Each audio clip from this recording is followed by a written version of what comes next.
जैसा आपको मालूम है, ये महीना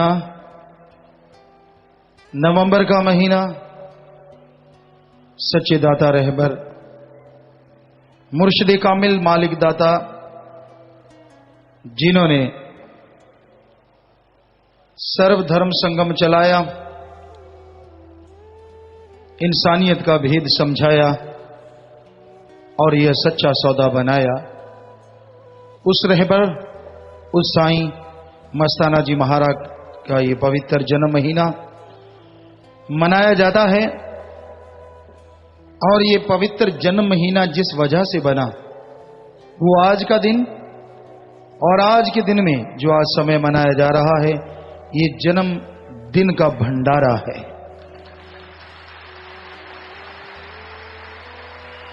तो उस रहबर उस सदगुरु माही ने कोटड़ा बिलोचिस्तान में अवतार धारण किया।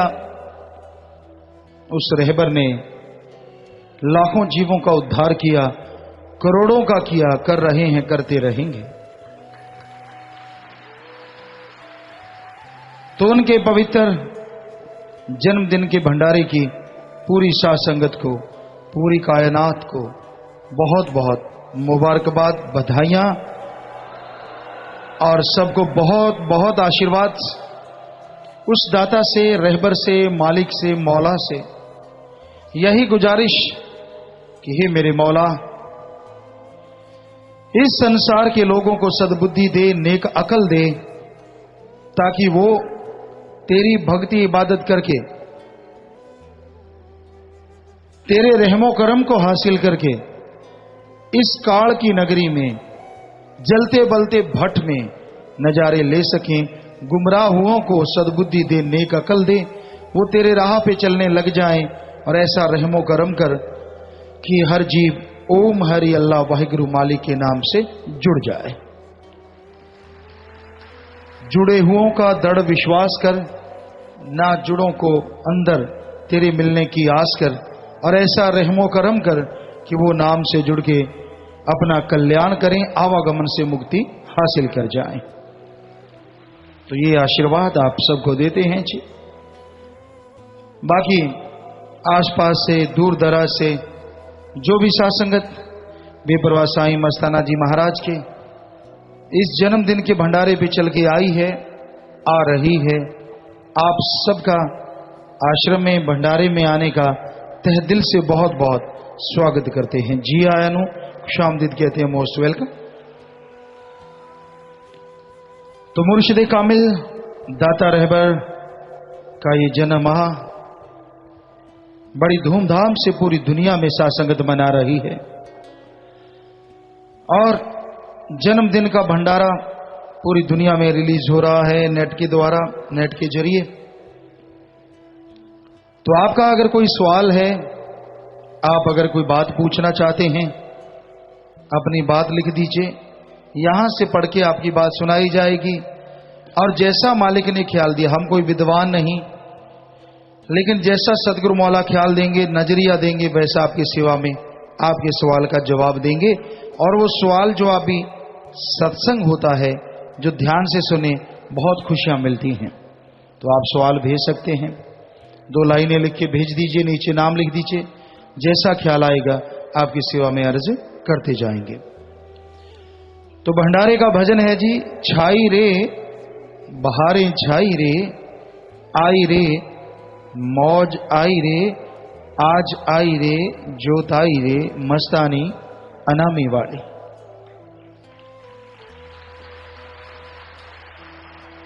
आज का ये पवित्र दिन, और आज के दिन वो आए जो बनाते हैं सबके अच्छे दिन, जो बनाते हैं भाग्य,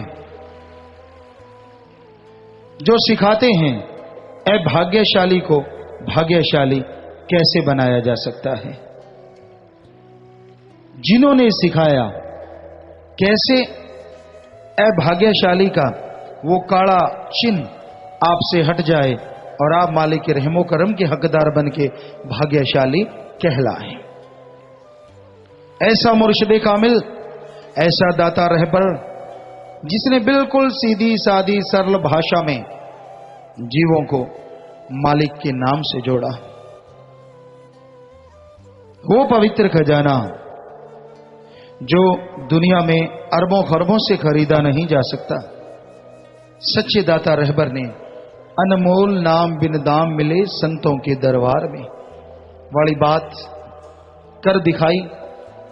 ऐसा अनमोल नाम जो ले खुशियां ही खुशियां, आनंद ही आनंद, घरों से दरिद्रता भाग जाए, नाकामी भाग जाए, घरों से नरक बनाने वाली चीजें हट जाएं और स्वर्ग जन्नत से बढ़ के संसार बन जाए, घर बन जाए।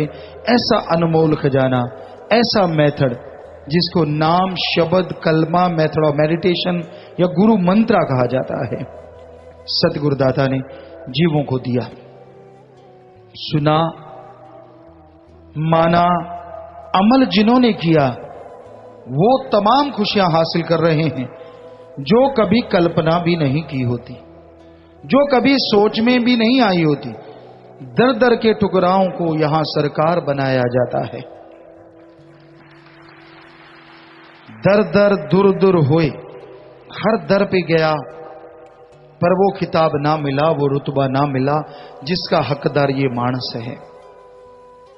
अरे ये कलयुग है, यहां भक्तों की खिल्ली उड़ाई जाती है, भक्तों को बुरा कहा जाता है। अरे वो संत, वो पीर, पैगंबर, ऋषि, मुनि, वो भगत जो मालिक के प्यार में चलते हैं, उनका तो ऋण ही नहीं चुकाया जा सकता।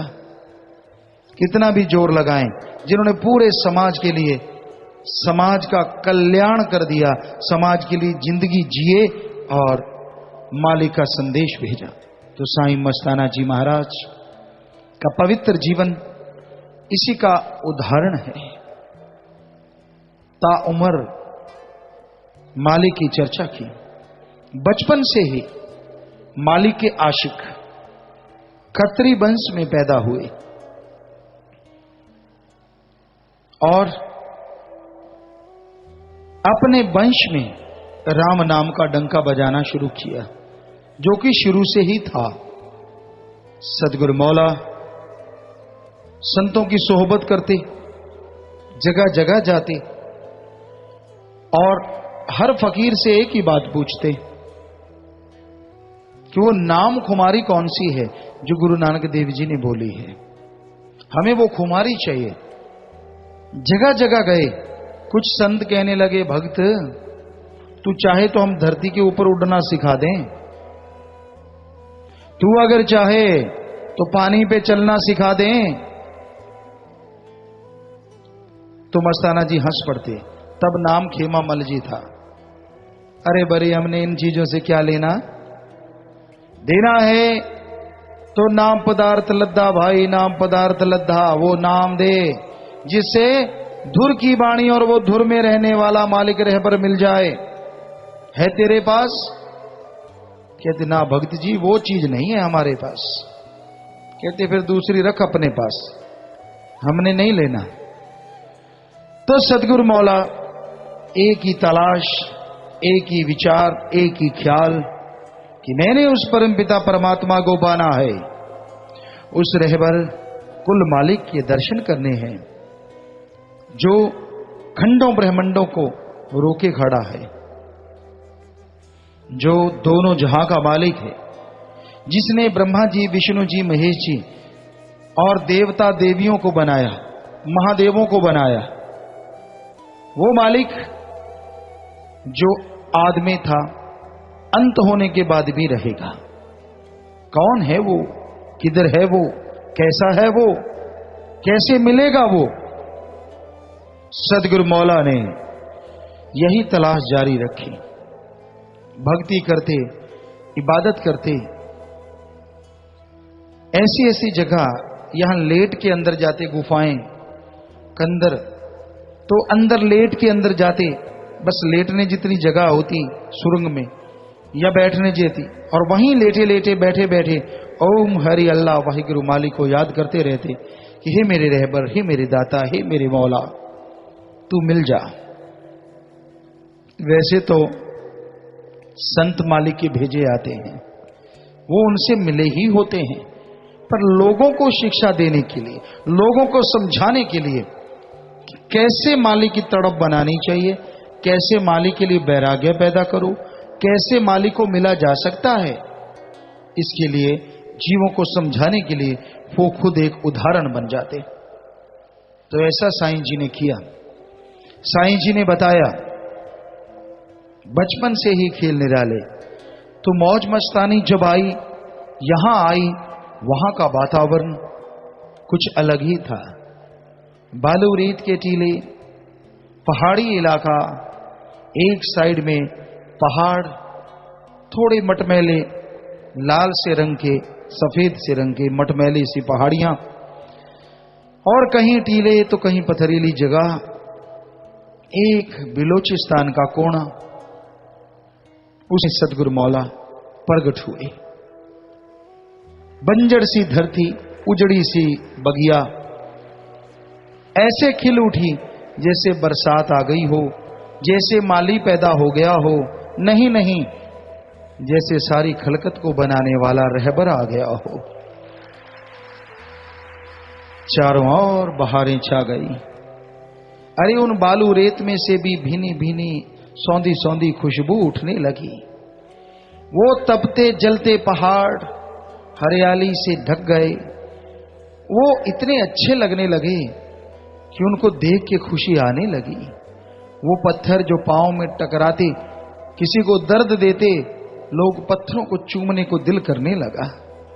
क्योंकि जब सतगुरु मौला आते हैं, दाता रहबर आते हैं, तो वो तमाम खुशियां देते हैं। वो रहबर मालिक की खुशियां, परमपिता परमात्मा की खुशियां हासिल करते हैं जिसकी कल्पना नहीं की जा सकती। तो लोग बाहर से झूमने लगे। अंदर ही अंदर एक खुशबू लोगों के तूफान बन के उठने लगी। आत्माएं जो व्याकुल थी मालिक को पाने के लिए, झूठ का बोलबाला, हर कोई झूठ बोलता था, हर कोई ठगी बेईमानी भरमाता था। इन सब साजो सामान से माया रानी के पीछे लोग मालिक की बात सुनाते थे, मालिक की चर्चा करते थे। सतगुरु मौला ने जब अवतार लिया तो वो व्याकुल तड़फती हुई, चिल्लाती हुई मालिक की याद में उन रूहों को ऐसे लगा जैसे जलते हाथ में किसी ने बर्फ थमा दी हो। ऐसे लगा जैसे अंदर उबलते हुए में किसी ने ठंडा दूध पिला दिया हो। शांत, अलौकिक शांति, एक ऐसी मरहम जिसका एहसास दुनिया नहीं, त्रिलोकी नहीं, त्रिलोकियों में सब आत्माओं को होने लगा कि वाह, ये कैसी ठंडक है, ये कैसी लज्जत है, कैसी असीम शांति है, ये कैसी प्यार बहने लगी है, ये क्या है, कौन आया।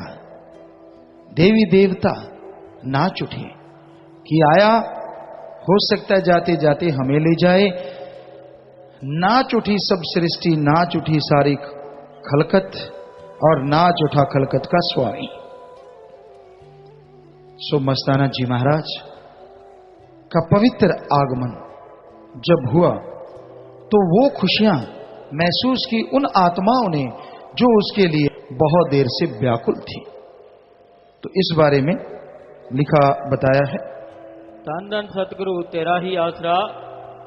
पूजनीय परम संत बेपरवाह मस्ताना जी महाराज का जन्म विक्रमी संमत 1948 कार्तिक माह की पूर्णिमा के दिन सन 1891 पूज्य पिता श्री पिल्लामल जी के घर गांव कोटड़ा, तहसील गंधे, जिला कलायत, बलोचिस्तान में हुआ। आप जी खत्री वंश से संबंध रखते थे। आप जी की पूज्य माता जी का नाम तुलसाबाई जी था। आप जी के पूज्य पिताजी गांव में शाह जी के नाम से प्रसिद्ध थे। वे धार्मिक विचारों वाले, दयालु व ईमानदार इंसान थे। आप जी की पूज्य माता जी भी अपना अधिकांश समय साधु संतों की सेवा व धार्मिक कार्यों में लगाती थी। आप जी के पूज्य पिताजी की गांव में मठियाई की दुकान थी। आप जी अपनी 4 बड़ी बहनों के लाडले अनुज थे। आप जी के पूज्य माता पिताजी ईश्वर से पुत्र प्राप्ति की मनोकामना किया करते थे। जो भी साधु महात्मा कुछ पाने की चाह में उनके घर आता तो वे असीम श्रद्धा से अभिभूत होकर उसकी सेवा में जुट जाते। एक बार पूजनीय माता जी की भेंट एक मस्त मौला फकीर से हुई। उन्होंने उस फकीर की भरपूर सेवा की और पुत्र प्राप्ति की अभिलाषा प्रकट की। माता जी की सेवा से प्रभावित होकर उस फकीर ने कहा कि माता जी, पुत्र तो आपके घर जन्म ले लेगा, लेकिन वह दुनिया को तारने के लिए आएगा, आपके काम नहीं आएगा। अगर आपको यह बात मंजूर है तो देख लो। पूज्य माता जी ने फकीर के वचनों को शिरोधार्य कर तुरंत कहा कि हमें ऐसा भी मंजूर है। इस प्रकार पूज्य माता पिता जी की सच्ची तड़प व सेवा भावना से द्रवित होकर परम पिता परमात्मा ने उनकी मनोकामना पूरी की तथा उन्हें आप जी शाह मस्ताना जी के रूप में अलौकिक पुत्र की प्राप्ति हुई। उस समय वहां आप जी की बहन चतुरबाई भी उपस्थित थी। उन्होंने बताया कि जब बेपरवाह जी ने अवतार धारण किया तो उस समय सारा घर अलौकिक प्रकाश से दमक उठा। मेरी आंखें चुंधिया गई। इतना मनमोहक प्रकाश मैंने पहले कभी नहीं देखा था। वे अलौकिक किरणें बेपरवाह जी के पावन बाल स्वरूप से प्रस्फुटित हो रही थी।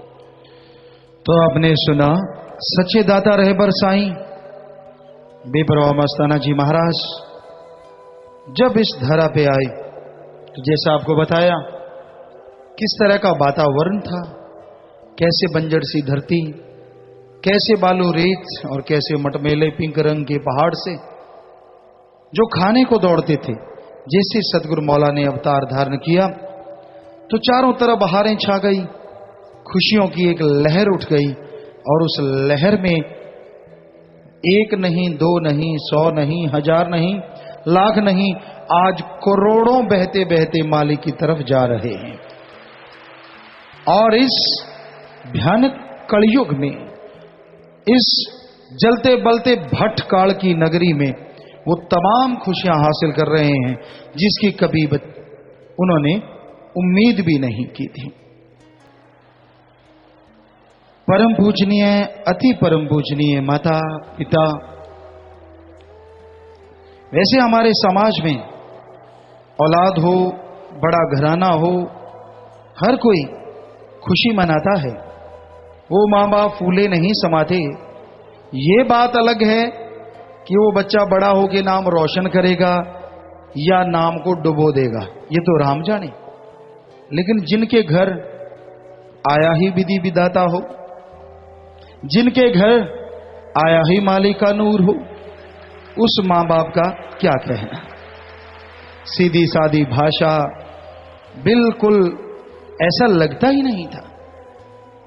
कोई देख के बोले, लेकिन जैसा ही चेहरे की तरफ देखे, ललाट की तरफ देखे तो बस देखता ही रह जाए, आंखें खुली की खुली और झपकाने का नाम ही ना ले। ऐसा नूरे जलाल, ऐसा मुर्शिदे कामिल, ऐसा लाल जिसके घर में पैदा हुआ हो, क्या कहना।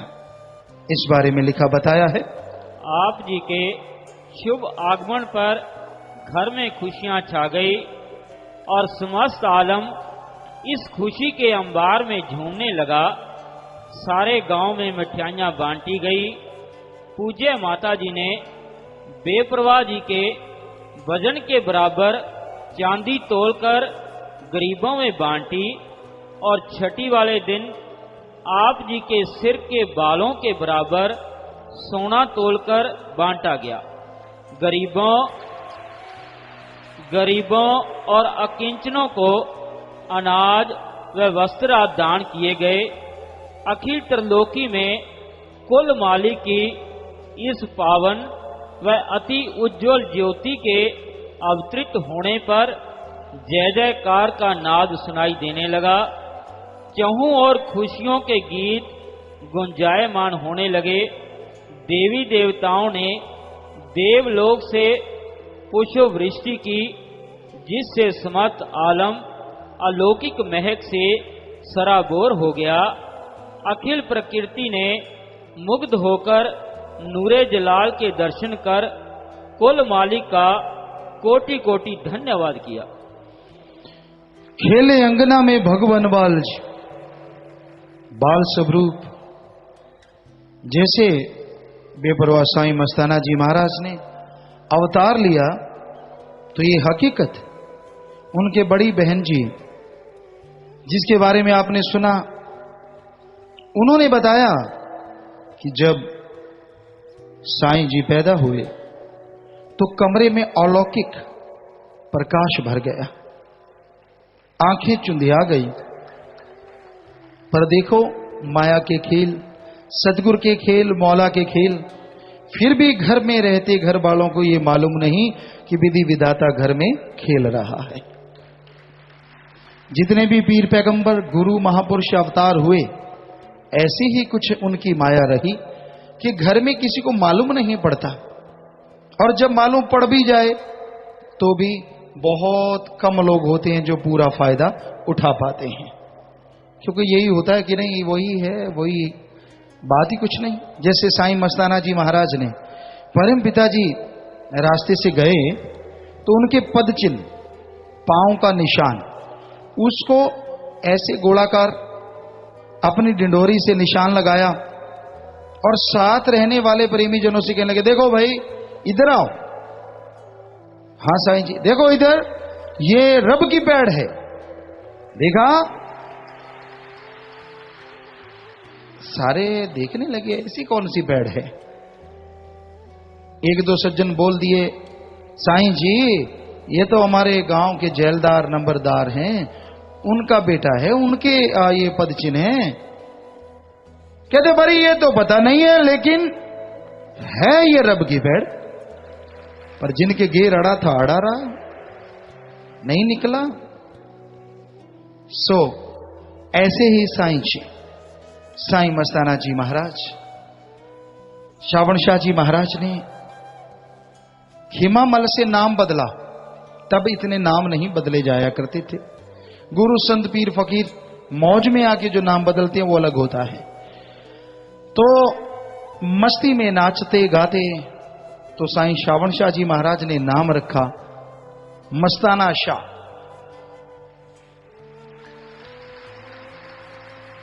किसी छोटे से इलाके का शाह बन जाए तो निगाह नीची नहीं करता।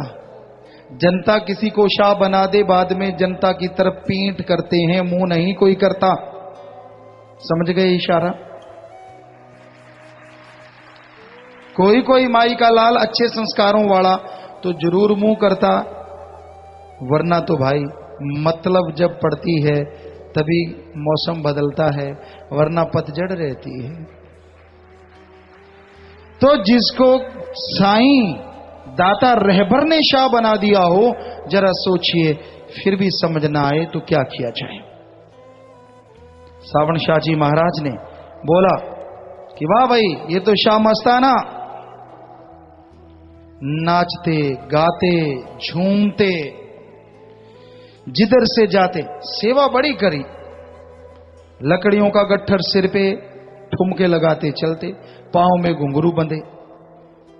कई सत्संगियों को देखा है बिना वजह ही नाचते फिरते रहते। कोई कोई एक दो हैं ऐसा नहीं करना चाहिए। सेवा करो, सेवा। आप सोच लेते हैं इससे ज्यादा दीवानगी है, जी नहीं। मस्ताना शाह ने जो रीत चलाई, सच्चे सौदे में जो लेके आए कि सेवा भी कमाते, जैसे तसला रख देते, मिट्टी डालते कहीं पे, तो जितनी देर में फावड़े वाला मिट्टी तसले में डालता, 2 ठुमके लगा देते सतगुरु के नाम की। तसला भर जाता, रख दे भाई सिर पे, रख दिया। तसला उठा के चलते जाते, ठुमके लगाते जाते, खुशियां मनाते जाते। ये थोड़े कि काम धंधा छोड़ के देखो मैं ये हूं, मैं वो हूं। ऐसे नहीं होता प्यार। फकीर सदगुरु के वचनों को मानना ही सच्चा प्यार मोहब्बत होती है। तो सच्चे साईं ने इसका जीता जागता एक उदाहरण बना के दिखाया कि एक मुरीद और गुरु का रिश्ता कैसा होना चाहिए। खूब नाचते, खाली समय होता, सेवा नहीं होती, अलग से किसी के दर्शनों में अड़चन ना आए, अलग से खड़े हो जाते। साईं श्रावण शाह जी महाराज आते तो साईं श्रावण शाह जी महाराज आते तो मस्ताना शाह नाचना शुरू कर देते। मीठी मीठी घुंघरुओं की आवाज, क्या सुर और क्या ताल, सारा कुछ ही अपने आप में समेटे हुए नाचते जाते, छम छमा छम छम छमा छम छम। और सदगुरु मौला जैसे जैसे कदम टिकाते, अपने घुंघरुओं की चाल, अपने घुंघरुओं की ताल उसी तरह साईं जी बजाते। मस्ती का आलम बद जाता। रूह और परमात्मा में, गुरु और शिष्य में, मालिक के नूर और नूर में एक दूसरे में समा जाते। दुनिया वाले देखते रह जाते। ऐसा नाच नाचते यूं लगता वातावरण मस्त हो गया, पर कईयों को नहीं भाता।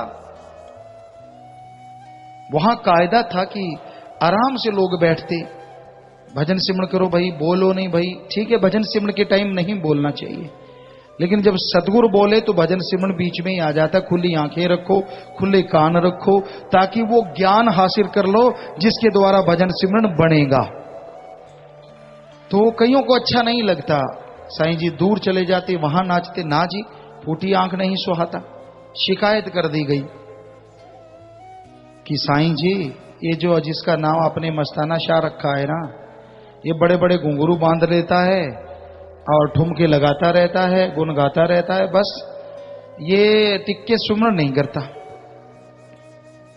शिकायत की गई, साईं जी को बुला लिया साईं जी ने। एक मुरीद के लिए इससे बड़ी बात कोई नहीं होती कि उसका गुरु मुर्शिद कामिल उसे याद करे। कहते हैं भाई जोगा जी बीच में लावा छड़ के आगे से पूरी नहीं की थी उसने, फेरे जो लेते हैं बीच में ही छोड़ दी थी। अच्छा, गुरु का संदेश मिला, चढ़ घोड़े पे वो जा, और मालिक ने फिर उसकी ऐसी रक्षा करी जो एक उदाहरण बन गया सतगुरु मौला ने। कहीं तो पानी नहीं छोड़ते, रोटी नहीं छोड़ते, फेरे छोड़ने तो दूर की बात। कहते ना, पहले ठोक लें फिर चलेंगे। तो साईं जी को बुलाया साईं जी ने और दौड़े चले आए साईं जी। क्या चाहिए? एक मुर्शिद, पीरो, दाता, रहबर, मालिक बुला रहे हैं। बुलाया, आ भाई मस्ताना शाह, तू बड़ा नाचता रहता है और तू एक और ही नारा गाता रहता है, क्योंकि साईं जी यही नारा गाते, धन धन सावण शाह निरंकार साईं तेरा ही आसरा, धन धन मेरे मक्खन मलाई तेरा ही आसरा, धन धन मेरे चोजी प्रीतम तेरा ही आसरा। तरह तरह के नारे ऐसे बोलते, अपने सतगुरु मौला की उपमा करते। कहने लगे, आ भाई मस्ताना शाह। कहते, हाँ मेरी मक्खन मलाई। कहने लगे, तेरी शिकायत आई कि तू जाता है ठुमके लगाई और एक नई ही रीत लगाई चलाई, धन धन सतगुरु, धन धन श्रावण शाह निरंकार साई, ये कहां से तू लेके आई? सतगुरु मौला नाच उठे। कहते हैं, मेरे रहबर, जब मैं घर में था मंदिर में तेरी याद में तड़फता था। हे निरंकार, हे मालिक, हे रहबर, हे दाता, मुझे दर्शन दे, मुझे खुशियां दे, मुझे दया में रहमत कर। तो मुझे वहां और कोई नहीं मिला, वो तू ही था जो मंदिर में जा पहुंचा और दर्शन दिए कि आ भाई तूने मालिक को पाना है। जब मैं दोबारा मुड़ के देखा तू वहां नहीं था, बड़ी मुश्किल से मिला। तो मेरा रब तू, मेरा अल्लाह तू, मेरा वाहिगुरु तू, मेरा यार तू। इसलिए हे श्रावण शाह, धन धन सतगुरु नहीं, धन धन श्रावण शाह निरंकार साईं तेरा ही आसरा। बता मेरे मौला, बता मेरे मक्खन मलाई, मेरा तो तू ही सब कुछ। श्रावण शाह साईं मुस्कुराए। कहने लगे भाई बात तो तेरी ठीक है, लेकिन ये ठीक नहीं है। क्यों भाई? बाकी लोग वो तो ताक में ही कहते हाँ जी ये तो ठीक नहीं है। तो श्रावण शाह जी कहने लगे कर ऐसा कर मस्ताना शाह, धन धन सतगुरु बोला कर। सतगुरु ओम हरि अल्लाह वाहिगुरु राम को कहते हैं, सर्वधर्म। धन धन सतगुरु तेरा ही आसरा। कहते ठीक है मक्खन मलाई, धन धन सतगुरु तेरा ही आसरा, मेरा तो सतगुरु भी तू। लोगों ने सोचा यार शिकायत इसकी करी, ये तो उल्टा ही पड़ गया, इसने तो ठप्पा ही लगा लिया, अब तो ये नारा ही लगाया करेगा। वाकई ऐसा होने लगा, वो नाचने लगे और मस्ती आ गई, मालकिन ने छोड़ दी, नारे लगाते रहते। फिर उन्होंने स्कीम की यार ऐसे ठीक नहीं, चलो आपा भी कुछ करते हैं। 5-4 नचार तैयार कर लिए, ठुमके लगाने वाले, घुंघरू बांध दिए। कहने लगे जब साईं जी आए ना आप भी लग जाना। तो मस्ताना शाह तो रोजाना रूटीन था, कोई नई बात तो थी नहीं, वो तो लगे रहे शाह मस्ताना जी महाराज। तो उनमें भी 5-7 जो थे वो घुंघरू बांध लिए, ठुमके लगाने लगे।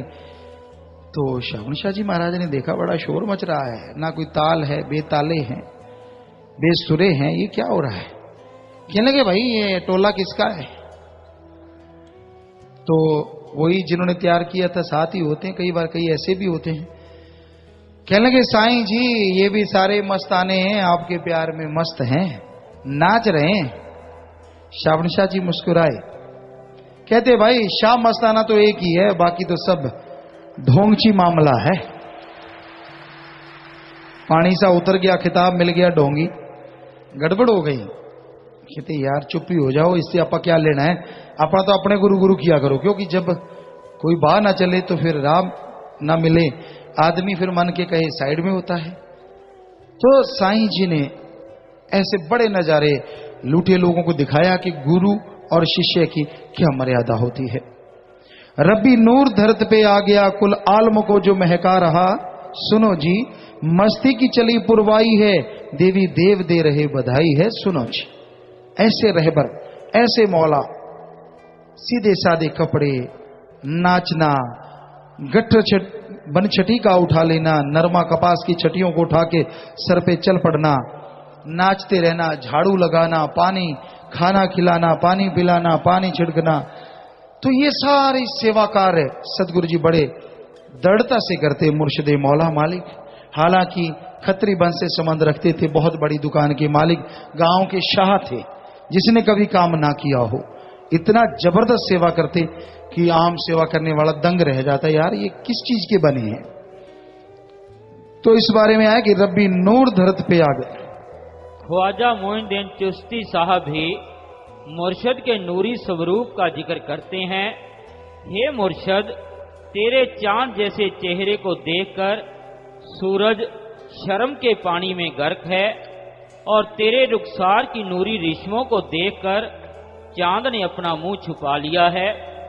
तेरे रास्ते की खाक को पाकर सूरज नूरो नूर हो गया और आसमानों के ऊपर अपना जरीन डेरा जा लगाया। यदि नूरी चेहरे की एक किरण आसमानों पर चमके तो सूरज शर्म से छुप जाए।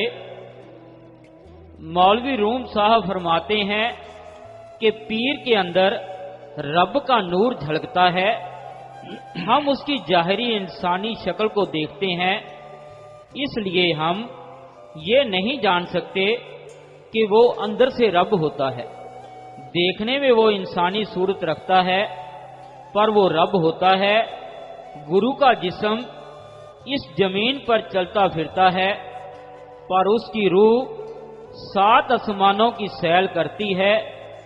ऊपर से तो वो इंसान है, पर अंदर से वो रब बोलता है।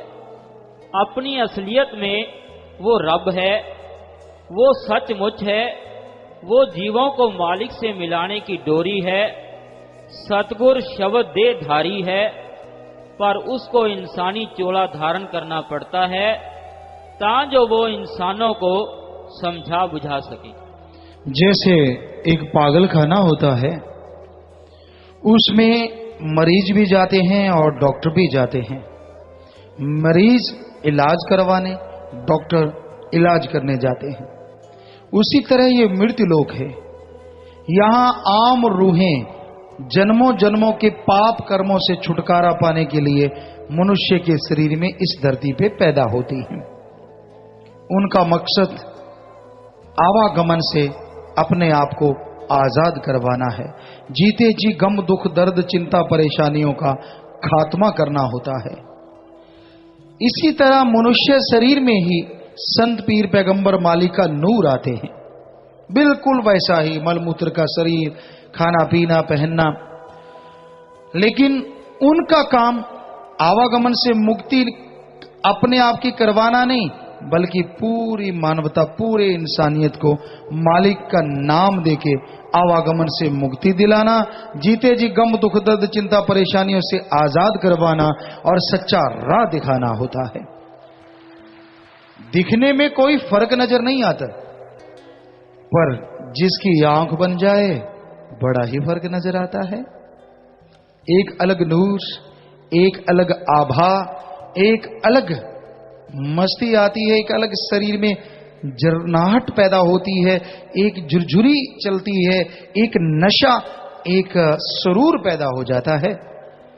जैसे इंसान का नाम माँ बाप ने रखा, किसी ने भी रखा, कोई भी बुलाता है इंसान आदी हो जाता है। इतना पता होता है कि मैंने बोलना है, मेरा नाम लिया मैंने बोलना है। और वही नाम कहीं वो मुरीद बन जाए, अपने मुर्शिद सतगुरु पे मर मिटने वाला शिष्य बन जाए और सतगुरु उस नाम को लेके पुकार दे, तो भाई रोम रोम में मालिक के प्यार की नशे की लहरें दौड़ने लगती हैं और एक मस्ती छा जाती है, एक नशा आ जाता है। तो ऐसा सतगुरु मौला साईं मस्ताना जी महाराज, उन्होंने जीवों को सिखाया कि कैसे मालिक का नाम जपना है। तो जब वो ब्यासा जी में आए, नाचते रहे, खुशियां मनाते रहे, तो एक दिन साईं जी ने बुलाया, आवे शाह मस्ताना। आ गए, बोल मेरी मक्खन मलाई, सीधा ही बोलते थे, बोल मेरे रहबर। कई बार तो जैसे प्याज के कट्टे होते हैं उनको सिल लेते थे और उसी के कपड़े बना लेते, कभी टाकी लगाते, पेबंद लगाते। तो कहते आ भाई शाह मस्ताना, कहने लगे जी मेरे मक्खन मलाई। कहने लगे ऐसा है, तुझे बागड़ का बादशाह बनाते हैं। कहने लगा ना मेरे रहबर साईं, तेरे चरणों से बढ़ के और कोई जगह सबसे बड़ी नहीं है, तू मेरा सब कुछ, तू मेरा सब कुछ। कहने लगे हमारे वचन है। कहते जी सत वचन। कैसे बनाते हैं बागड़ का बादशाह? जा भाई बागड़ में जा, राम नाम का डंका बजा, तू नाम दे जाके जीवों को। मस्ताना शाह कहेंगे जी मेरे मुर्शिद, जी मेरे साईं, पर हे मेरे रहबर, मैंने तो आपसे मांगना है मेरे मक्खन मलाई, आपसे मांगना और मांगते नहीं संगना।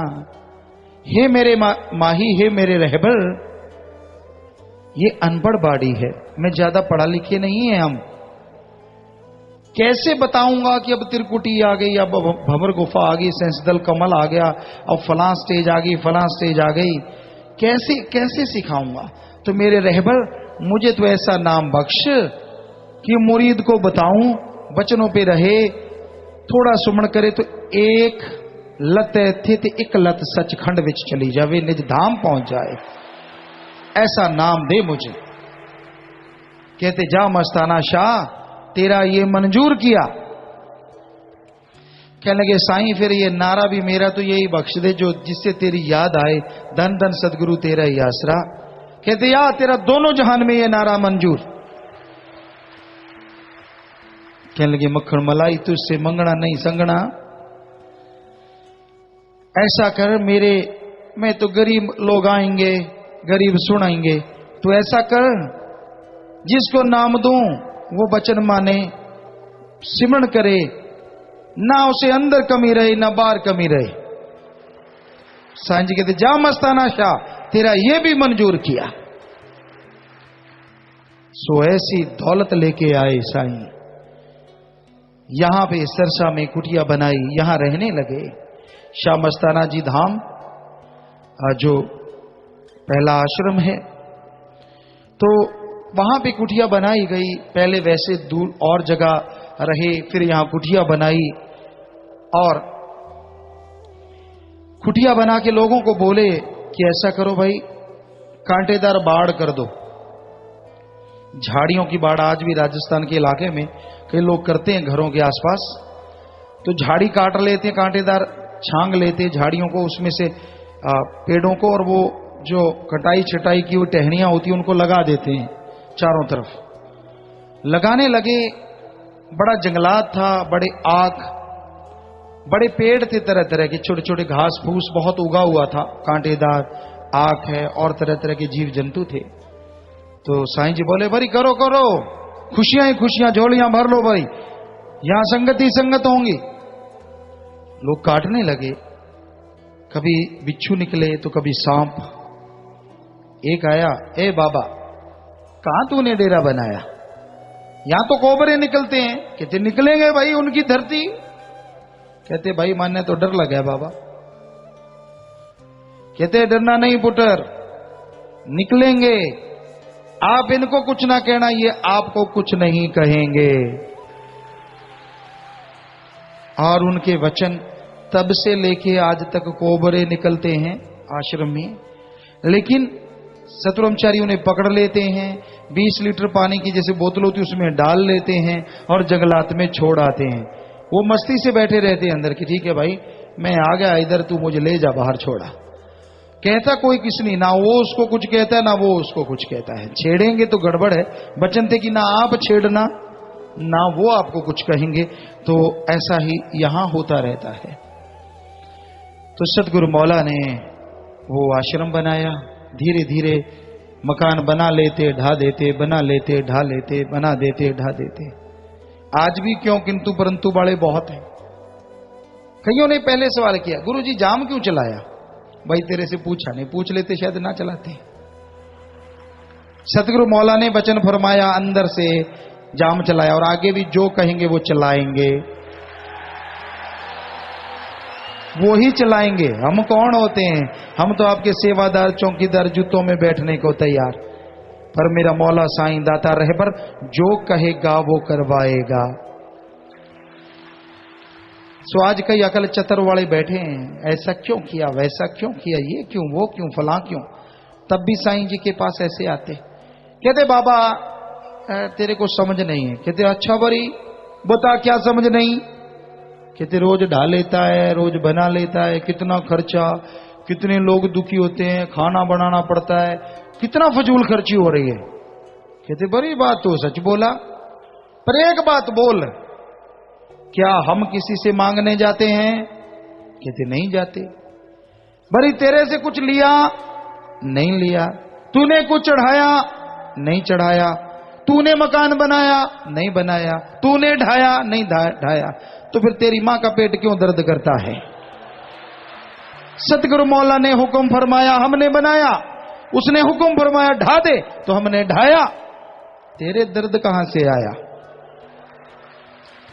आज भी कईयों को वैसे लूज मोशन लगे जा रहे हैं, दे तेरे की, दे तेरे की। अरे भाई क्यों? आपसे मांगा, आपके आगे हाथ फैलाया?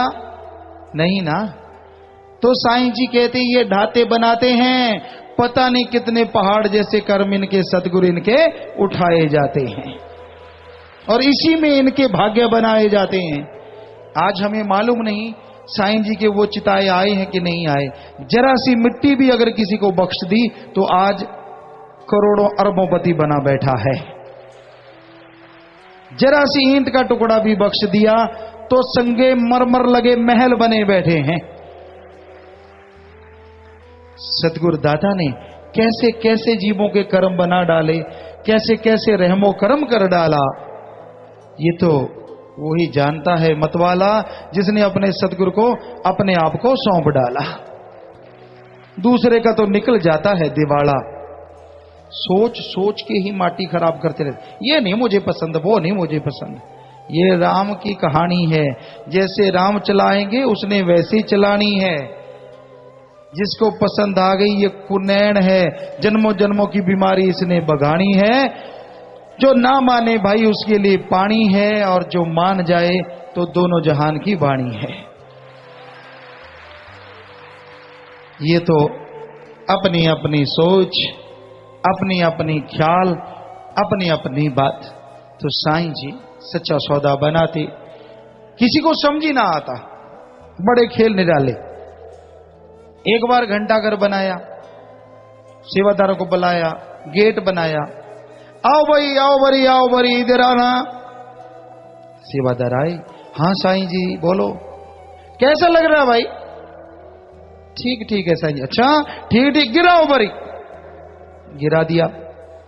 दूसरा बनाओ भाई, फिर बुलाया, आओ बरी दौड़ के आओ, कैसा लगा? साईं जी बहुत सुंदर। अच्छा इतना सुंदर है, गिराओ इसको। सारा गिरा दिया। तीसरी बार फिर बनाया, फिर सेवादारों को बुलाया, कैसा बना भाई? सारे थर-थर कांपे, करे तो क्या करे। अच्छा कहें तो गए, बुरा कहें तो गए। सतगुरु ने खुद ही ख्याल देना होता है कि साईं जी आप जानते हैं जैसा बनाया, आपका रहमो करम। कहते बड़ी फिर खड़ा रहने दो, बढ़िया है बढ़िया है। तो खेल निराले, एक जगह ईंटें रखते, दूसरी जगह ईंटें बढ़ जाती। कहने लगे साईं जी इससे एक मकान बनाया, 2 बार ढाया, इससे 2 बन गए। कहते बड़ी एक बात बताएं, आज जो बड़े आलिम फाजिल बैठे वो भी सुन लेना भाई, तब वालों ने भी सुना था जो इंजीनियर थे। कहते बड़ी इधर आओ आपको बात सुनाए। कहते क्या? ईंटें उतनी है जितनी बट्टे से लेके आए थे? कहते जी उतनी है। मकान 10-12 का पहले था एक? कहते हाँ। अब कितने? 10-12 के 2 बन गए। कहते पता बड़ी कैसे होता है? कैसे होता है साईं जी? अरे सच्चे सौदे की ईंट भी बच्चा देती है। अब यहां भी पढ़े लिखे बैठे होंगे ना, को मानो नहीं अड़ गया गिर, ऐसे कैसे? सेवा करके देख ले, पता लग जाएगा। क्योंकि जब तक हाथों से करोगे नहीं तो आप मानोगे नहीं। तो करो जम के सेवा, देखो या सच्चे सौदे का सामान कैसे बच्चे देता है। तब से लेके आज तक दे रहा और देता ही रहेगा, उनके वचन हैं। ये तो बढ़ते जा रहे हैं उल्टा। बिहार में यहां से सेवादार गए, उनमें टोहाना जी या बैठे होंगे, यहां हमें ख्याल में नहीं है, कुछ सेवादार टोहाने के थे या किसी इलाके के, वो गए थे बिहार में। यहां से 4 कैंटर लेके गए, कैंटर 4, ध्यान से सुनिए। बिहार में जब बाढ़ आई थी तो इलाका निवासियों को बांटने लगे, लेने वाले बहुत ज्यादा, कैंटर 4 सभी इकट्ठे हुए। ये खड़े हैं सामने, उधर सेवादार हाथ खड़ा कर रहे हैं। तो कहने लगे जी सबने अरदास करी, हे सतगुरु मौला लाज रखना। तो एक बड़े से हाल कमरे में 4 कैंटर उतार दिए, स्कूल था या जो भी धर्मशाला, जहां भी, कि लाज रखना, लेने वाली तो बहुत दुनिया है, हम तो 4 ही कैंटर लेके आए हैं, इतने लोग डूबे पड़े हैं, सामान थोड़ा है। बस सबने प्रार्थना की, सिमरण किया, नारा लगा दिया, चद्दर से ढांप दिया वो सामान। निकालते रहे, रोज 1 कैंटर ले जाएं, बांट आए, फिर 1 कैंटर दिन में 2-2, 3-3 कैंटर ले जाने लगे। 14 या 18 कैंटर बांट दिए। लेने वाले बंद हो गए, सामान ज्यों का त्यों, इनकी घी बद गई। इधर से हमसे पूछा, हमने कहा आ जाओ, जब सामान बांट दिया अब वो सामान बांट के आ जाओ। हमसे पूछते पिताजी आ जाएं, हमने कहा बेटा ठीक है सामान बांट के आ जाओ। जीभ निकल आई, कहते गड़बड़ हो गई, ये सामान तो खत्म ही नहीं हो रहा। 4 कैंटर से 16 या 14 या 18 कैंटर बन गए, और फिर ज्यों का त्यों पड़ा है चद्दर के नीचे उतना ही ढेर। अब क्या करें? कहते करें क्या, जिससे मांगा है उसी को बात करते हैं। फिर सिमरन पे बैठे, फिर ना, हे मेरे मौला, हे रहबर, हे मालिक, हमारी तौबा, अब इसको खत्म भी करवा दे। घर भी जाना है, परिवार उड़ीक रहा है, वापिस जाना है। प्रार्थना की, सुमरण किया, 1-2 कैंटर ही निकले, बाद में सारा खाली हो गया। वापिस आगे, यहां आके नाचते फिरे, छलांगे मारते फिरे, पिताजी वहां तो ऐसा हुआ। तो हमने कहा आपको मालूम नहीं था, सच्चे सौदे का सामान सूता है, बच्चे देता है। ये तो साईं जी के वचन है। अब कोई बुद्धि विवेक वाला जो कहते हैं यहां जी ये है, 500 दे के खड़ा कर लेते हैं, 5000 दे के खड़ा, 2000 दे के चमत्कार सुना, उनसे पूछ भी ये थे कहां से आ रहा है सामान, जो इतना बढ़ता जा रहा है। सतगुरु मौला रहबर दाता। सो एक बार नहीं बहुत बार यहाँ एक सतगुरुचारी हैं, वो शायद अब तो गुजर गए बेचारे, तो वो बताते कि भाई लंगर में मेरी ड्यूटी, संगत बहुत आई।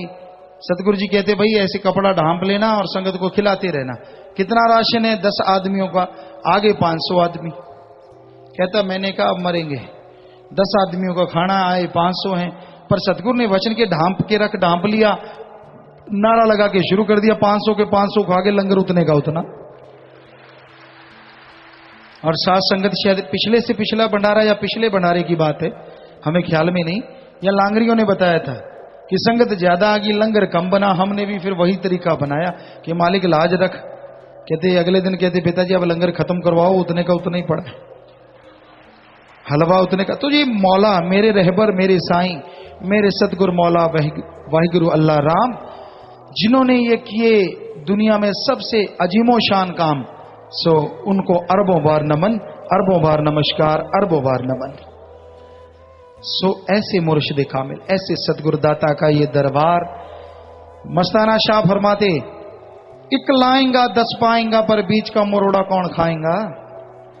कईयों को मरोड़े लगे हैं बीच वाले, ना पूरी हार्ड आती है ना लूज आती है, क्या बताएं। समझदार को इशारा काफी है। सो मरोड़े से लगे हुए हैं। ये क्यों करते हैं परमार्थ? तेरे को क्या, तेरी जेब काटते हैं क्या? तू अपनी संभाल के रख। बड़ी शिक्षा देते हैं एक दूसरे को, ये है वो है फला है। बच्चों ऐसे ठगों से। यहां बीच में ही भक्त बन के ठग घूम रहे हैं जो लोगों का मन खराब करते हैं। लानते सी जननी पे और लानते से लोगों पे, क्योंकि एक को जोड़ना महादानों का महादान। एक जीव को मालिक से जोड़ते हैं, सारा घर स्वर्ग बन जाता है। पीढ़ियां गुण गाती हैं और उसकी खुशियां आपकी झोलियों में आ जाती हैं। और एक को भी आप बातें गलत सुना के, निंदा चुगली कर करके अगर उसको मालिक से दूर करते हैं, अरे वो देने वाला भी वापस ले लेगा। फिर चिल्लाओगे, जख्मों से भर जाओगे, इतने दुखी होगे कि यहीं पे नरक पाओगे और आगे भी नरकों में जाओगे। ना करो ऐसे कर्म। आपकी बुद्धि विवेक रखो अपने थैले में, अपने काम धंधों में इस्तेमाल करो। ये साईं का दरबार चलेगा वैसे जैसा चाहेगा मेरा साईं परवरदिगार, उसके अनुसार ही चलना है। सो किसी को बुरा ना कहो, मत किसी को उखाड़ो हत्थे से, वरना उखड़ जाओगे जत्थे के जत्थे, सबके सब। सो भाई ऐसा कर्म ना करो। ठीक है, आपको अच्छा नहीं लगता, मत गाओ राम का नाम, पर अगर कोई गा रहा है तो उसमें टांग ना उड़ाओ। गाने दो उसको, करने दो मालिक की भक्ति। आपको नहीं करनी मत करो, आपकी मर्जी। पर किसी दूसरे को गुमराह करना महापापों का महापाप, उधर महादानों का महादान, तो ये महापापों का महापाप। और जीव ऐसे भरेंगे कि ना यहां चैन और ना आगे चैन। इसलिए ऐसे कर्म ना करो। आप समझदार होंगे अपने बच्चों के लिए, अपने घर के लिए, अपने शरीर के लिए, फकीर के लिए नहीं। फकीर के लिए तो एक कदम चल जाए, उसे कहना नहीं पड़ेगा इस कलयुग में आने वाले टाइम में कि मालिक मुझे दे, अरबों खरबों गुना बढ़ के मालिक उसकी झोलियां भरते जाएंगे, रहमो करम बरसाते जाएंगे। सच्चे दिल से चले, दिखावे से ढोंग से ना करो।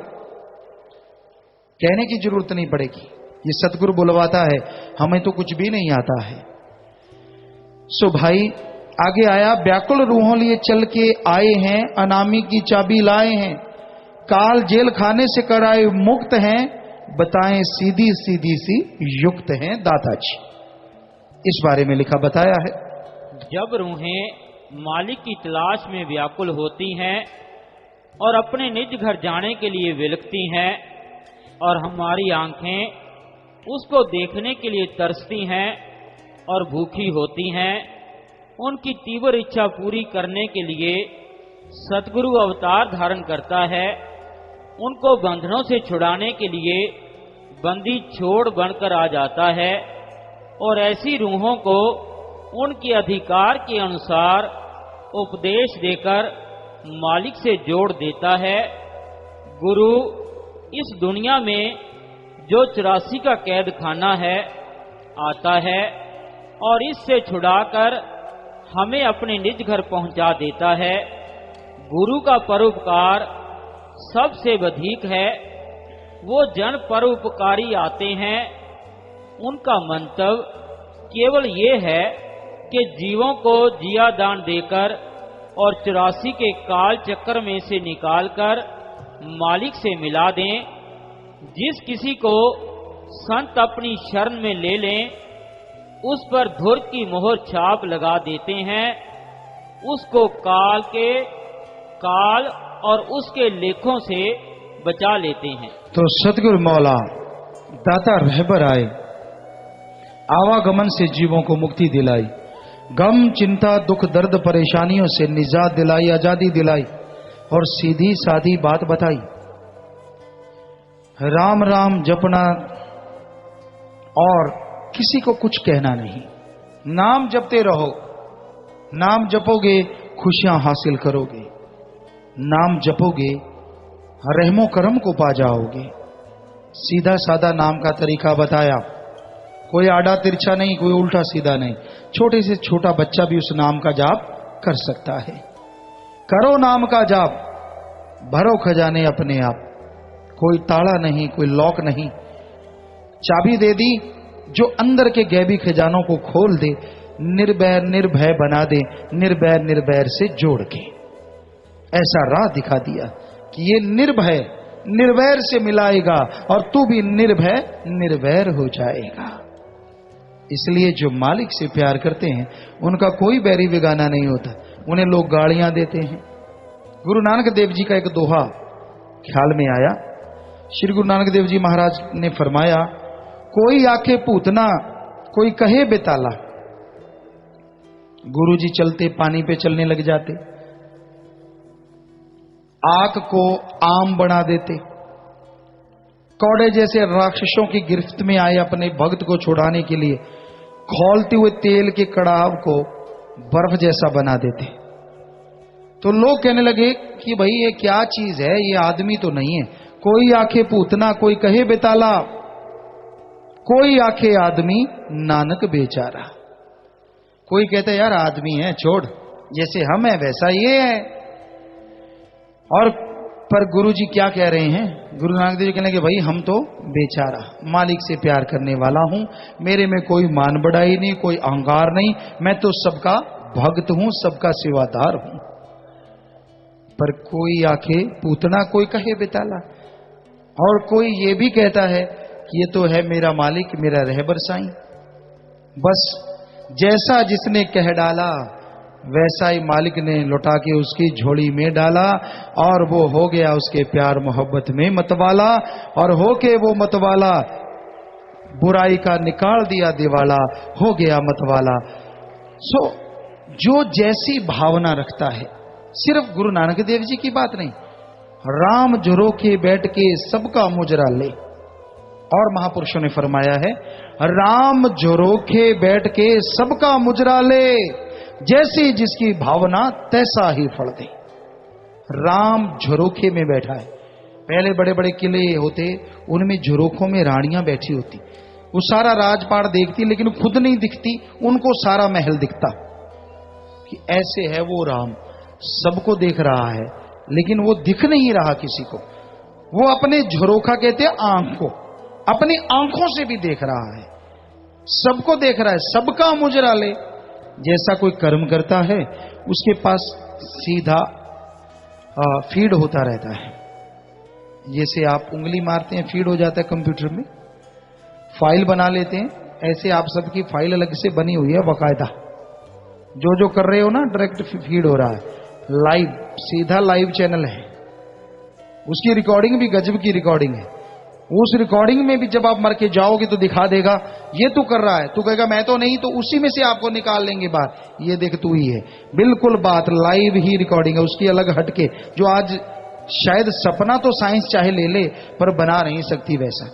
नेट में बाहर के लोग दिख रहे हैं, बात कर सकते हैं, क्या उनको स्पर्श कर सकते हैं? क्या उनसे मिल सकते हैं?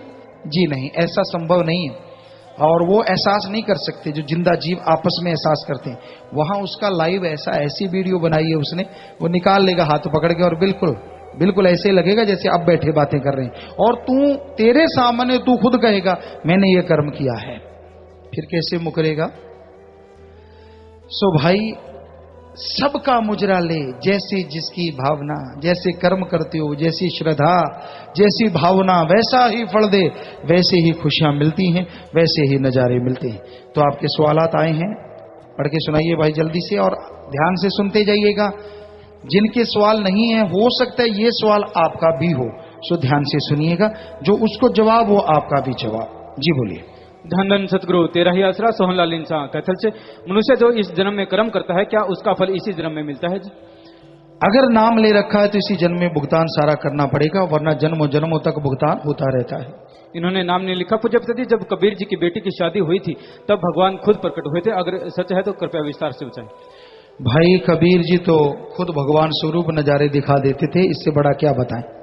इन्हीं का अगला प्रश्न, अगर अनजाने में किसी का दिल दुख जाता है तो उससे माफी कैसे मांगे ताकि वो जल्दी माफ कर दे?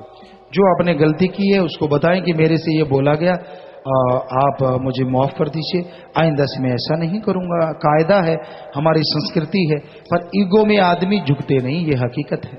कश्मीरी लाल सहगल कैथल से काल और महाकाल में क्या अंतर है जी? काल जो जीवों को त्रिलोकियों में डराता रहता है, और महाकाल जब आत्मा शरीर में सिमट के 10वें द्वार की तरफ जाती है, आगे बढ़ती है, तो काल महाकाल का रूप धारण करके भगवान जैसा रूप बना के रूहों को, जो पूर्ण गुरु वाले नहीं, उनको भरमा देता है और वहीं अटका देता है। कुशलदीप इंसान लिटिल रोजित से, पिताजी अगर आप जी से अंदर से बातें करनी हो तो कितना और किस प्रकार सिमरन करना पड़ता है जी? भाई हमसे तो बाहरी बात कर लो, और अगर भगवान से बात करनी है तो सिमरन करो। उसको पाने के लिए कितनी देर, कितना टाइम, हो सकता है पल में कर ले, हो सकता है महीने, हो सकता है साल लगे, क्योंकि आपकी चंचलता, आप कैसे विचारों के स्वामी। कई तो बिल्कुल ही डबल होते हैं, दिखते साऊ भगत जी, ऐसा लगता अभी अभी टपके, और अंदर इतना सामान भरा तो हो तौबा तौबा तौबा तौबा, सारा मामला इस सड़े पे हमने, बुरा ही हाल।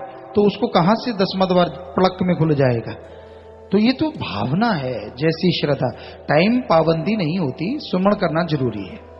शास्त्राम जी शाही आश्रम के बच्चे, प्यारे पापा जी, आप जी ने 10 नवंबर 2004 को हमारे लिए शास्त्राम जी शाही आश्रम बनाया था। प्यारे पापा जी, आज हमारे शाह सतराम जी शाही आश्रम की वर्षगांठ है जी, आशीर्वाद चाहिए जी।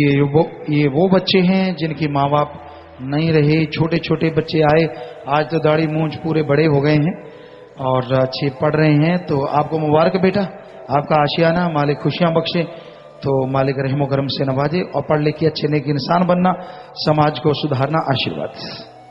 राकेश कुमार इंसान सरदुलगढ़ से, पूज्य पिताजी, जब आप जी आशीर्वाद देते हो तो सबको आशीर्वाद बराबर मिलता है या अलग अलग, और एक आशीर्वाद में कितना सेवा सुमरन का फल मिलता है? सुमरण करना आशीर्वाद सबको बराबर मिलता है। यहां से आशीर्वाद देना शुरू करते हैं तो सबके लिए आशीर्वाद होता है, एक किसी के लिए अलग से नहीं होता। हाँ, वो आदमी की आंख है, उसे मान ले कि सिर्फ मेरे लिए, तो हो सकता है उसके लिए हो, और ये मान ले मेरे लिए नहीं है तो हो सकता है उसके लिए ना हो, क्योंकि उसने इनकार कर दिया। हाँ कर दी तो हाँ, ना कर दी तो ना। पर फकीर तो यहां तो क्या पता नहीं मालिक उनका आशीर्वाद कहां तक भेजते हैं, ये तो मालिक जाने। देखना है तो सुमरण कर लो। भीमसेन पत्रकार सच कहूं धर्मगढ़ से, पूज्य पिताजी, जयपुर में सफाई मुहिम दौरान 3 बैग, 1 मोबाइल, 1 ATM कार्ड, 1600 रुपए और 1 लाइसेंस मिला था। जो बैग में मिले एड्रेस से पता करके आप जी की पावन प्रेरणा से मैंने उसे के वापस मालिक को दे दिया जी। शाबाश बेटा, बहुत बढ़िया आपने काम किया, शाबाश, आशीर्वाद। और जो पत्रकार सज्जन हैं जरूर बताएंगे भाई, शाबाश, मालिक खुशियां दे, प्रसाद लेना, आशीर्वाद। पत्रकार Nand Sethi, India News Haryana TV channel से, पूज्य गुरु जी, जब आप अंबाला में जाते थे तो हर बार यही वचन करते थे कि जो इस समय में भी राम नाम से जुड़े हैं मालिक कोई कमी नहीं छोड़ेगा।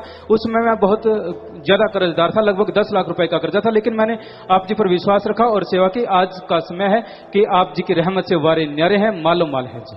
जी बिल्कुल बेटा, बिल्कुल, ये मालिक का रहमो करम। महेंद्र इंसान सूरतगढ़ ब्लॉक से, प्यारे पिताजी, मेरा लड़का अपनी मम्मी के साथ 3 साल की उम्र में जाम पी लिया था, अब वो 5 वर्ष का हो गया है, क्या मैं उसे नाम के साथ दोबारा जाम पिलाऊं या सिर्फ लोकेट दिलवाऊं? जी हाँ, अगर वो 3 साल का था और तभी नाम लिया और तभी जाम पिया तो उसे दोबारा नाम जाम लेना चाहिए। लाप्रीत इंसान ब्लॉक बटरलाइन से, पिताजी, आप जी कहते हैं कि परमपिता जी के वचन हैं, हम ही रहेंगे, तो पिताजी आपने कहा कि शाह मस्ताना जी के वचन है, यह फुलवाड़ी लगेगी तब ना हम, यहाँ फुलवाड़ी लगेगी तब ना हम होंगे ना आप होंगे, संगत को कहा। ऐसा नहीं कहा, ये बोला था कि ना ये बाड़ी होगी। चाहे उनसे पूछ लीजिए अगर कोई उनमें से भक्तजन बैठा है कि ना इस बाड़ी ने देखना है ना आपकी बाड़ी ने, बाड़ी सरी है अंदर का नूर। तो उन्होंने बोला हम थे, हम हैं, हम ही रहेंगे। ये 100% सच है। सुरेश इंसान उकलाना ब्लॉक से। पूज्य पिताजी, जयपुर सफाई अभियान के बाद आप जी की दया मेहनत से गवर्नमेंट कॉलेज में गेस्ट लेक्चरर की जॉब लग गई जी। सुमन कीजिए और आगे बढ़िए। मालिक रहमत करते हैं, सेवा का मेवा हाथों हाथ बख्श देते हैं। लिटिल रोजेज ब्लॉक से। प्यारे पापा जी, परम पिताजी ने आपके बर्थडे पर सबसे पहला गिफ्ट क्या दिया था? उन्होंने अपने आप से हमें मिला लिया। इससे बड़ा गिफ्ट ना सोचा था, ना कभी कल्पना की थी। इससे बड़ी चीज कोई हो ही नहीं सकती। इन्होंने नाम नहीं लिखा। पूज्य पिताजी, क्या बाहर की चीजें जिन पर ग्रीन लेबल होता है खा सकते हैं जी? क्या दोबारा से बोले? क्या बाहर की चीजें जिन पर ग्रीन लेबल होता है उसे खा सकते हैं जी? भाई अब क्या बताएं, आप अपनी तरफ से पूरा ख्याल रखें कि नॉन वेज ना खाएं। सेवादार पक्की समिति से। पूज्य पिताजी, आप जी के चरणों में अरदास है कि पावन भंडारों के दिनों में पक्की समितियों के सभी सेवादारों को 2-3 दिन पहले ही डेरे में आने के लिए कहें जी, और यह सूचना सच कहूं में भी निकलवाई जाएगी जी। बिल्कुल, सेवादार जितनी देर पहले आएंगे उतनी ही भंडारों की खुशियां पल पल की पाएंगे। रविंद्र सिंह इंसा यूपी से। पूज्य गुरु जी, बच्चा जब पैदा होता है तो साथ क्या लेके आता है और क्या लेके जाता है जी? बहुत बार बताई है ये बात, हजारों बार सत्संग में हमने बताया है कि बच्चा जब आता है तो बंद मुट्ठी उसके श्वास लेके आता है मालिक से, और जब जाता है तो इस धरती पे जो कर्म किए हैं वो उसके साथ जाते हैं। विशु इंसान। पूज्य पिताजी, मेरा बर्थ सर्टिफिकेट रॉन्ग था, इसलिए मेरा पासपोर्ट नहीं बन पा रहा था। पिताजी, मेरे से 22,000 रुपए रिश्वत मांगी थी, पर मैंने रिश्वत नहीं दी और 5,000 रुपए परमार्थ किया और बिना रिश्वत के ही आपकी रहमत से पासपोर्ट बनकर घर पर आ गया जी। ये मालिक का रहमो करम, उनकी दया में रहमत।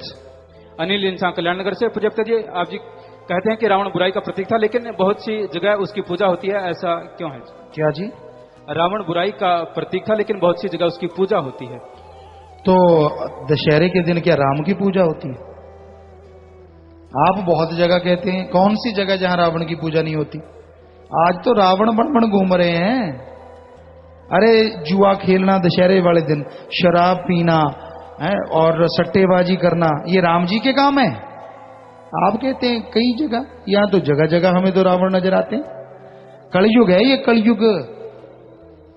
तो रावण, इसका मतलब ये नहीं है कि उसकी पूजा होने से वो भगवान बन गया, वो भी यही समझता था अपने आप को, और उसका क्या हश्र हुआ आप सब जानते हैं।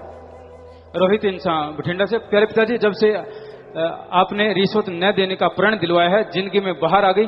पिताजी, मुझे बिना रिश्वत के पुलिस में नौकरी मिल गई जी, आप जी का आशीर्वाद चाहिए। जी बिल्कुल बेटा, मालिक की रहमत है, सुमन करते रहिए, मालिक रहमो करम बरसाते रहते हैं। नागरमल। प्यारे पिताजी, हम जानते हुए कोई बुरा कर्म कर दें और बाद में आप जी से माफी मांग ले और नारा लगा दें, तो क्या वो कर्म कटता है या नहीं? जानबूझ के कर्म करते हो उसका भुगतान काफी देर तक करना पड़ता है, पर चलो ये बाद में एहसास हो जाए कि मैंने जानबूझ के किया, पर किया तो गलत। सुमन करे, भक्ति करे, तौबा करे तो मालिक फिर भी माफ कर देते हैं, क्योंकि वो दया के सागर है। हंसराज इंसान। प्यारे पिताजी, 10वां द्वार कब खुलता है? इसका कैसे पता चलता है कि अब अपना 10वां द्वार खुल गया है? आपको पता करवाने की जरूरत नहीं, वो अपने आप ही खुल जाता है जब खुलता है। लगातार सुमन कीजिए, आत्मा सिमटती है, 10वें द्वार में यहां पहुंचती है, और जैसे ही वो 10वां द्वार में प्रवेश करती है तो जो वर्णात्मक नाम होता है ये बंद हो जाता है और धुनात्मक नाम शुरू हो जाता है। नाम ऑटोमेटिकली रुक जाता है और अंदर की धुन के साथ साथ आत्मा ऊपर उठती है। यूं लगता है जैसे हम अंतरिक्ष में उड़ रहे हो, लाखों चंद्र सूर्य नक्षत्र वगैरह यूं छूटते जाते हैं, जैसे स्पीड में जाती गाड़ियां साइकिलों को, ऊंट गाड़ियों को छोड़ती चली जाती हैं। आशीष कुमार है श्री गंगानगर से। प्यारे पिताजी, जो हम रोज का 1 रुपया परमार्थ में डालते हैं, उन रुपए से हम किसी गरीब बच्चे का फार्म भरवा सकते हैं जी? जी क्यों नहीं, आप नेकी भलाई करें जहां जरूरत है। पवन जयसिंहपुरा करनाल से। पिताजी, जब मैं कुछ अच्छा सोचता हूं तो उस पर बुरी सोच हावी हो जाती है, ऐसा क्यों है? बेटा लगातार सुमन नहीं आपने किया और आपकी आत्मा अभी भी कमजोर है, तो लगातार सुमन करते रहिए। और आप अगर बुरा सोच आप पे हावी होते पर बुरा करो ना, तो भी जीत आपकी अच्छी सोच की ही होगी।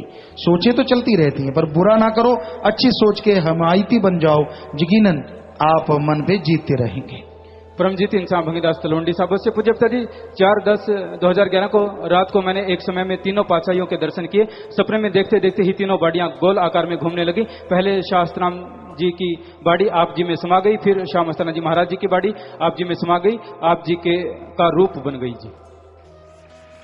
ये तो उनके वचन है बेटा, करने वाले वही हैं। सो आपको नजारा दिखाया, सुमन कीजिए और नजारे लीजिए। केवल कृष्ण भंगीदास मुक्तसर से। प्यारे पिताजी, मुक्तसर में डेंगू बहुत फैला है जी, रहमत करो जी। भाई सफाई का पूरा ख्याल रखा करे साथ संगत। आसपास साफ पानी भी नहीं रहना चाहिए, गंदा भी नहीं। और सुमन खींचिए। और यहाँ कई तरह के इलाज हैं, लोग यहाँ बहुत ठीक हो रहे हैं, तो मालिक से दुआ करेंगे, मालिक रहमत करे। इन्होंने नाम नहीं लिखा। प्यारे पिताजी, आप जी की मेहर से सिमरन जितना होता है कर लेती हूँ, पर मेरा ध्यान नहीं लगता पिताजी। मुझे डर लगता है कि कहीं मेरी आत्मा ऊपर ना चढ़ जाए पिताजी। मुझे तो आप जी के इसी रूप से प्यार है, रहमत करें जी। आत्मा ऊपर चढ़ के अटक नहीं जाएगी, आप डरा मत करो, सुमन करो। इस नाम के द्वारा आत्मा ऊपर चढ़ेगी। आधा घंटा सोच के बैठोगे, सही आधे घंटे बाद आप बिल्कुल ऐसे सचेत शरीर में होंगे, और वो आधे घंटे में इतना फ्रेशनेस, ताजगी महसूस करेंगे कि आपका शरीर लगेगा कि उड़ रहा हो। इतनी शक्ति मिलती है जब कोई सुन समाधि में चला जाता है, शरीर बलवान हो जाता है, शक्तिशाली हो जाता है। सात संगत चंडीगढ़ से। पूज्य पिताजी, चंडीगढ़ की सात संगत की प्रार्थना की सफाई का महाअभियान चंडीगढ़ में भी शुरू किया जाए जी। जुम्मेवार आप MSG एडम में मिल जाना भाई, अपना तो काम ही ऐसा है, जहां जरूरत होगी मालिक की ख्याल होगा जरूर करेंगे। संजय आसन से। प्यारे पिताजी, क्या हमें पिछले जन्मों के बुरे कर्मों की भरपाई के लिए ये जन्म मिला है, या फिर उन जन्मों के बुरे कर्मों को काटने के लिए? ये जन्म बुरे कर्मों को काटने के लिए मालिक ने बनाया है मनुष्य शरीर। सभी सतब्रह्मचारी सहोदर व परमजीत कनाडा से। प्यारे पापा जी, जो लोग आप जी की काली गाड़ियों व आप जी की सुरक्षा को लेकर जलते हैं, उन्हें जलने दो। और ये काली गाड़ियां 6 से 12 तो हो ही जानी चाहिए जी, कम से कम। और आप जी की सुरक्षा भी कई गुना ज्यादा होनी चाहिए जी। भाई पता नहीं गाड़ियां कितनी हैं, ये तो राम जाने, क्योंकि सेवादारों के पास बहुत सारी काली गाड़ियां हैं, पता नहीं कितनी गिनती है उनकी, उनको तो 6 ही नजर आई। सो यहां तक नंबर की बात हमने उस दिन भी बोला था कि एक जैसा नंबर, अगर परमिशन है देन ओके, अदरवाइज अपना अपना रखें। पर इन सेवादारों ने बताया कि हम तो यही नंबर लगा के पूरी दुनिया में, पूरे इंडिया में घूम चुके हैं, सत्संगें की हैं, जगह जगह सेवाएं की हैं। तो ये सब माया रानी का खेल है। यहाँ माया रानी जिसको नहीं मिली उसके पिटने पे गए, और जिनको माया रानी मिल गई वो राम राम कह गए। माया रानी चीज ही ऐसी है।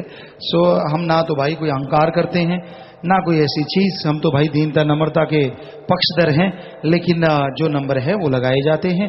और रंग तो कंपनी को कहो, चिट्ठी डालो कि भाई एक रंग की गाड़ियां ना बनाया करो, एक रंग की एक ही गाड़ी होनी चाहिए, तो फिर वाकई लोग एक रंग की एक ही लेंगे। वहां तो सैकड़े हजारों गाड़ियां एक रंग की बनती हैं, तो कोई कैसे भी रंग की खरीद सकता है।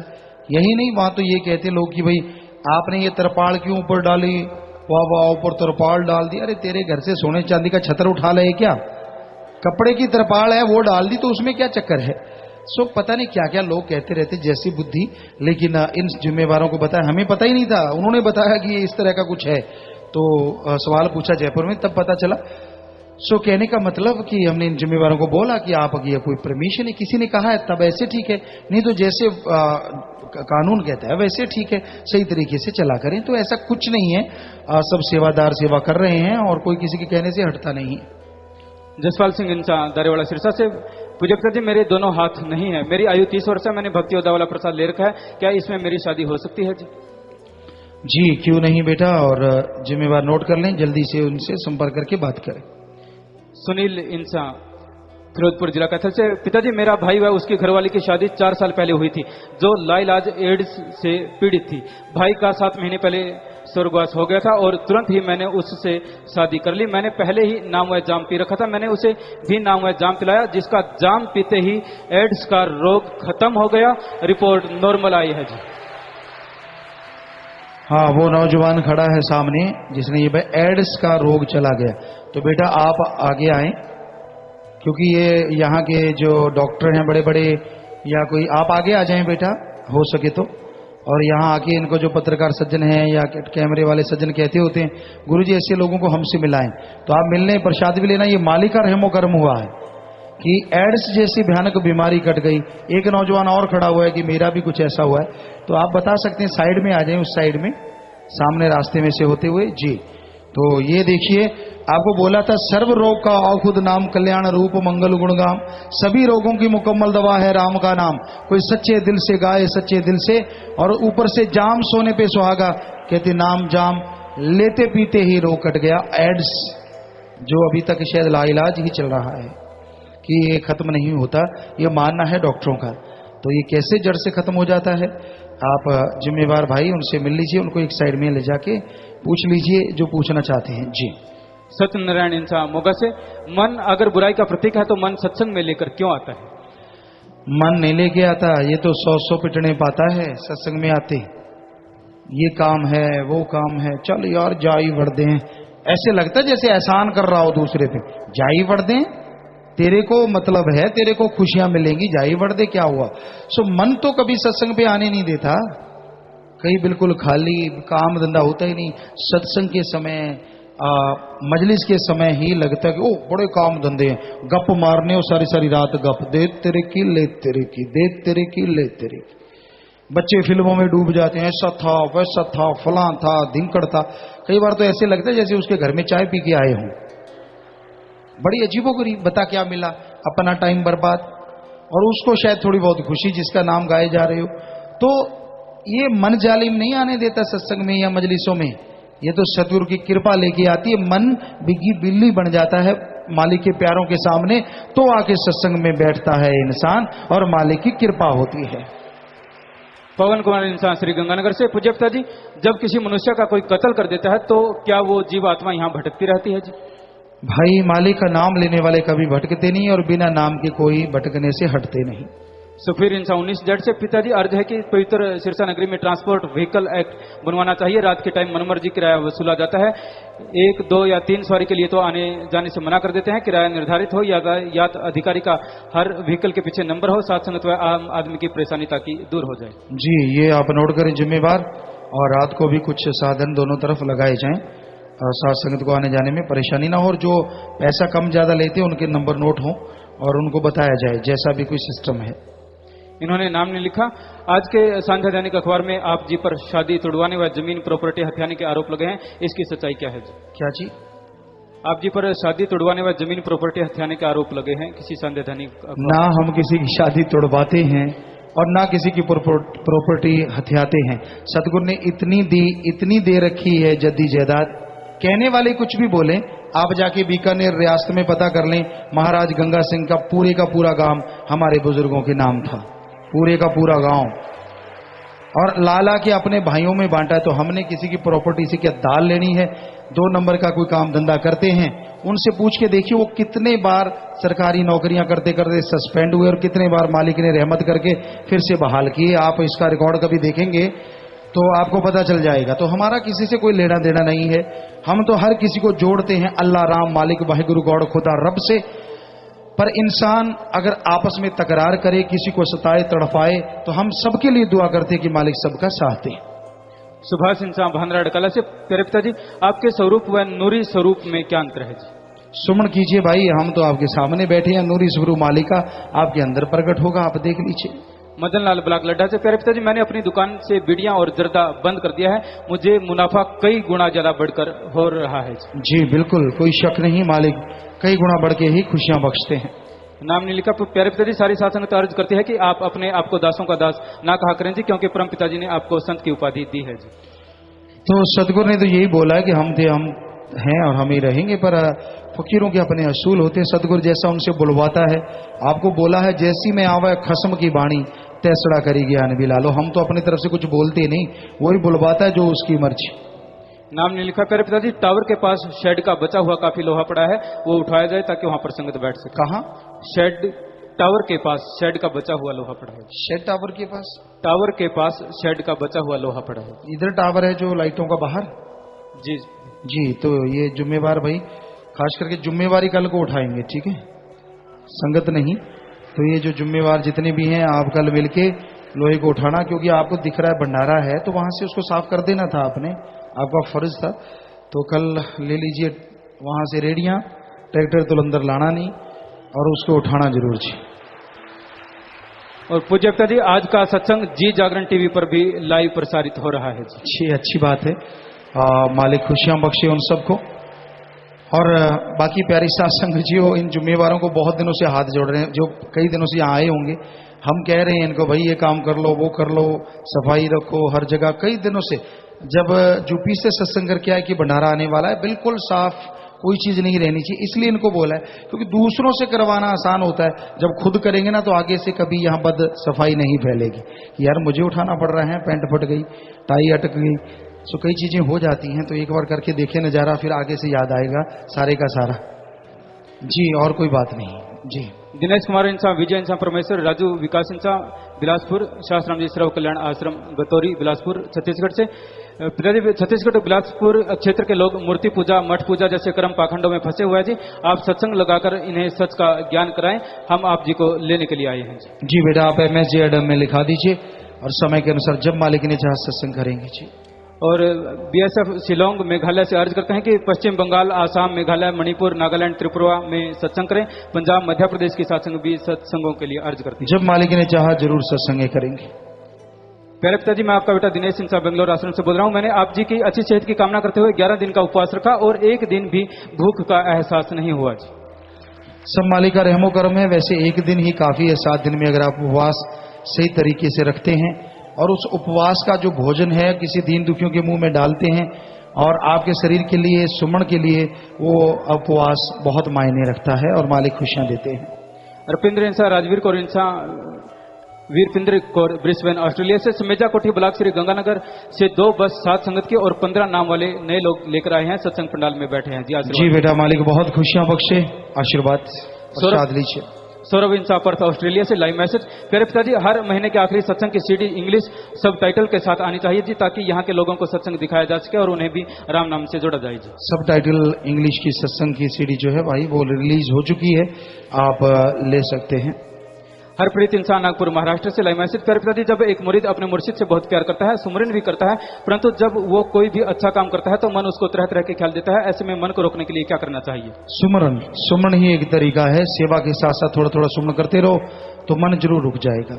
लाइव मैसेज है जी। प्यारे पिताजी, बेप्रवाह श्याम स्थान जी महाराज के पावन जन्मदिन पर देश व विदेशों से लाखों की तादाद में साथ संगत कल रात से greeting card, email, phone, SMS व ई-कार्ड द्वारा आप जी को बेप्रवाह श्याम स्थान जी महाराज के पावन जन्मदिन की बधाइयां भेज रही है। साथ संगत आज नाम चर्चा व तरह तरह के मानवता भलाई की कार्य करके बेप्रवाह श्याम स्थान जी महाराज का जन्मदिन पूरी दुनिया में धूमधाम से मना रही है जी। साथ संगत ने वेब कैम के सामने लंगर, दाला, मिठाइयां, फल फ्रूट, खीर, हलवा व केक रखा है जी। प्रसाद बनाने के लिए अर्ज करते हैं जी। आशीर्वाद और मालिक खुशियां बख्शे, आशीर्वाद। कुछ भाई बहन विदेश जाने की आज्ञा चाहते हैं और कुछ बेप्रवाह श्याम स्थान जी के पावन जन्मदिन के भंडारे पर देश के कोने कोने से विदेशों से लाखों की तादाद में साथ संगत यहाँ आई है जी। सभी आशीर्वाद चाहते हैं जी। सबको आशीर्वाद, मालिक सबको खुशियां बख्शे, दिया में रहमत से नवाजे, आशीर्वाद।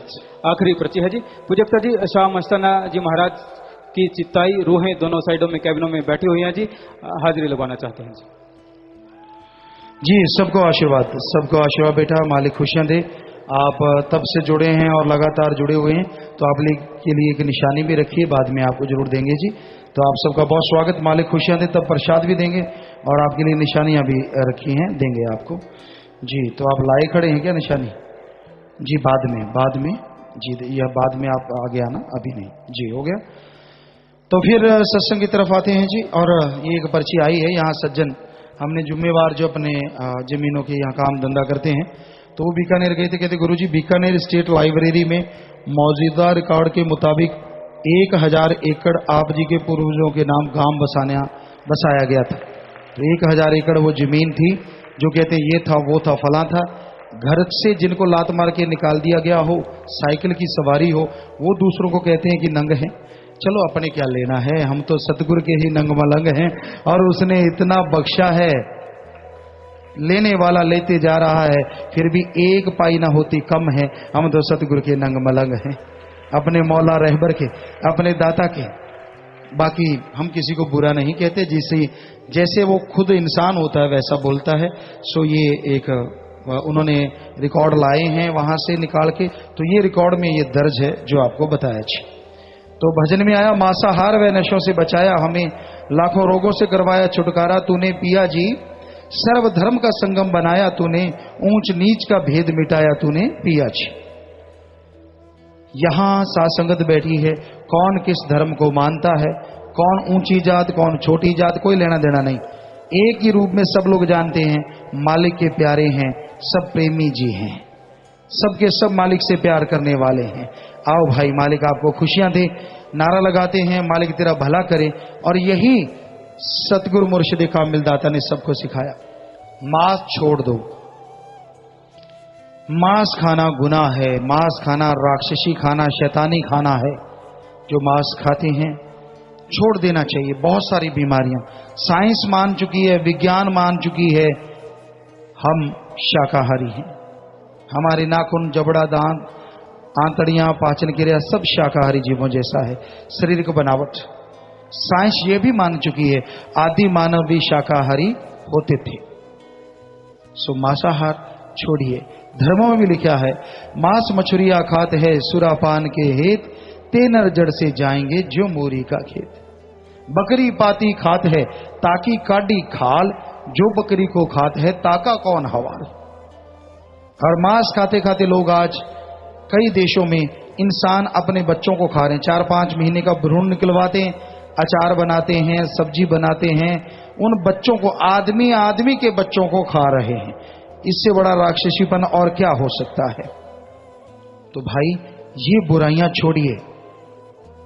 भारत में भी ऐसा होता है, जब कोई बच्चियां 2 पैदा हो जाएं, तीसरी गर्भ में या दूसरी बेटी हो तो उसका अबॉर्शन सफाई करवा देते हैं। और वो सफाई बड़े ही दर्दनाक ढंग से होती है। या तो बच्ची को अंदर ही काट काट के निकाला जाता है, काट काट के पीसीस करके, या फिर केमिकल का इंजेक्शन लगा के वो बिल्कुल सिकुड़ जाती है, तब वो बाहर आती है। और उनको बाद में फेंक दिया जाता है और कुत्ते नोच नोच के खाते हैं। तो आपको वो हाल दिखाते हैं। अगर सेवादार के पास फोटोएं हैं, सेवादार बैठे हैं, तो पहले देखिए भ्रूणों को खरीदते हुए व खाते हुए। तस्वीरें देखिए। अगर सेवादार बैठे हैं, सोए नहीं तो जाग जाएं, मतलब जाग रहे हैं, सोए नहीं तो जाग जाएं का मतलब उठ जाएं। जागे तो आप हैं, सोए तो नहीं होंगे शायद जी। तो देखिए ये बैनर हैं जिसमें भ्रूण हत्या के बारे में बताया गया है। एक आदमी के बच्चे को मक्की के भुट्टे की तरह खा रहा है। नीचे डिब्बों में मांस बंद है बच्चों का, लड़कियां, औरतें, भाई सब खरीद रहे हैं। अब दूसरी तस्वीर आप घुमा दिया करें, राउंड ले लिया करें।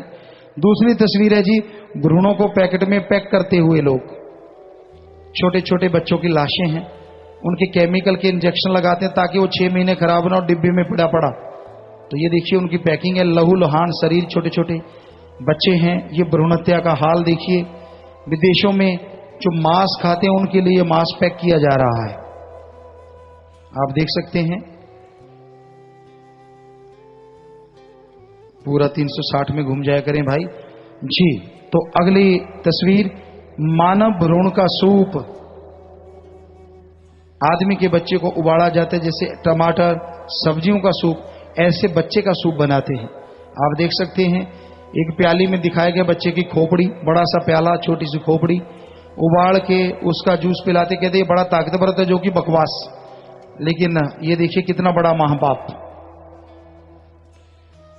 ये देख सकते हैं दुनिया में क्या हो रहा है। और अब आइए भारत में दिखाएं आपको गर्भ आतंकवाद। वो तस्वीर दिखाइए जिसमें छोटी छोटी बच्चियों को अबॉर्शन किया गया, लड़कियों को रखना नहीं, उनके टुकड़े कर दिए जाते। ऐसे अबॉर्शन सफाई होती है, टुकड़े टुकड़े कर दिए, लहू लहान बच्चियों का ढेर आप देख सकते हैं। हो सकता है आप में से किसी ने ऐसा करवाया है तो आपकी बेटी की तस्वीर हो, क्योंकि अपने देश की तस्वीर है और ये बनाई नहीं गई, ये हकीकत में है, सच है। कूड़े के ढेर पर मरती इंसानियत। बच्चियों को उनकी छोटी छोटी लाशें जली सड़ी केमिकल इंजेक्शनों से ढेर लगा पड़ा है, आप निगाह मारिए।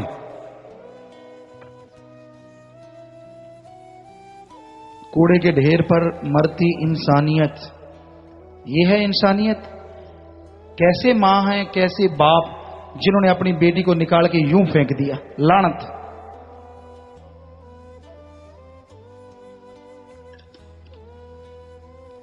बेटियां बेटों से कम नहीं होती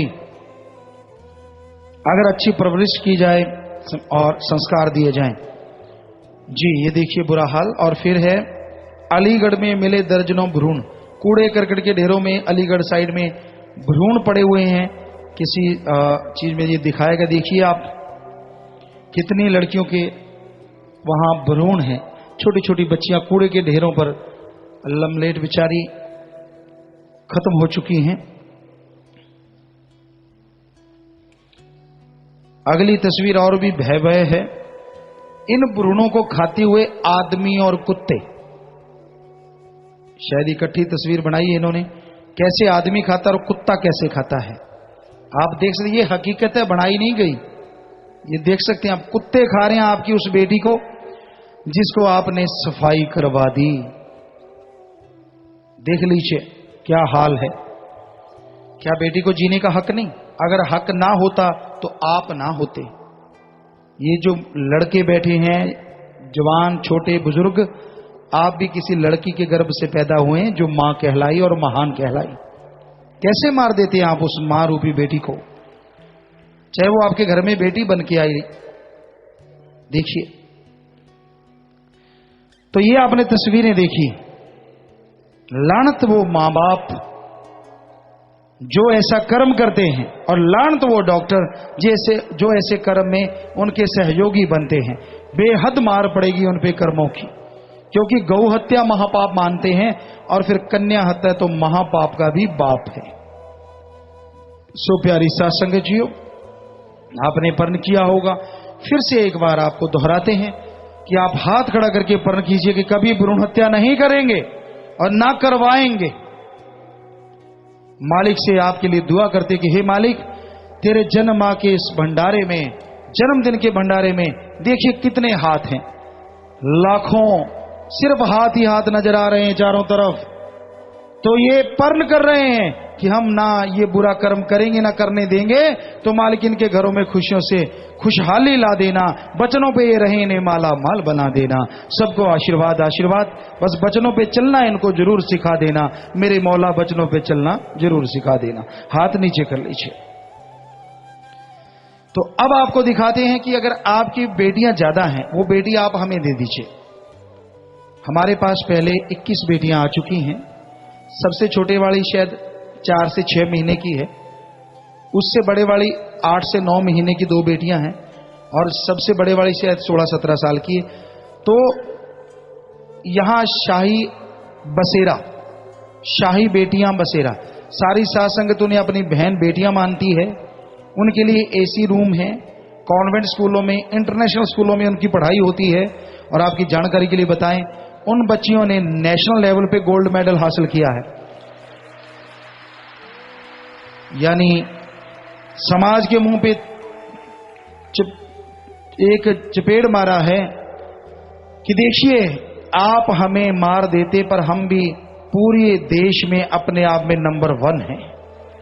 सीबीएसई बोर्ड में वो बच्ची हमारी जो सबसे बड़ी है, टॉपर 10 में आई। बहुत बड़ी बात, बहुत बड़ी बात जो हमें बताया, रिजल्ट कमाल है भाई। और बाकी बच्चियां भी कम नहीं है, एक से बढ़ के एक अच्छे नए कामों में आगे जा रही हैं। तो आपको बैठे बैठे आप देख सकते हैं, तस्वीरें भी दिखा दीजिए और आप भी बेटा खड़ी हो जाए। वो बच्चियां यहां आई हैं, उनको माँ बाप का नाम हम अपना नाम देते हैं स्कूलों कॉलेजों में। तो ये बेटियां, ये बच्चियां, वो छोटी छोटी बच्चियां गोद उठा रखी, छोटी हैं। एक सबसे छोटी है टोपी मास्टर, बिल्कुल छोटा सा। तो कैमरे वाले अगर स्क्रीन पे उनको ले जाएं कैमरे के द्वारा तो अच्छा है, विदेशों में भी दिखा दीजिए अगर संभव है तो। थोड़ी देर के लिए आप लाइव पे ले जाएं, पूरी दुनिया में भी लाइव हो रहा है।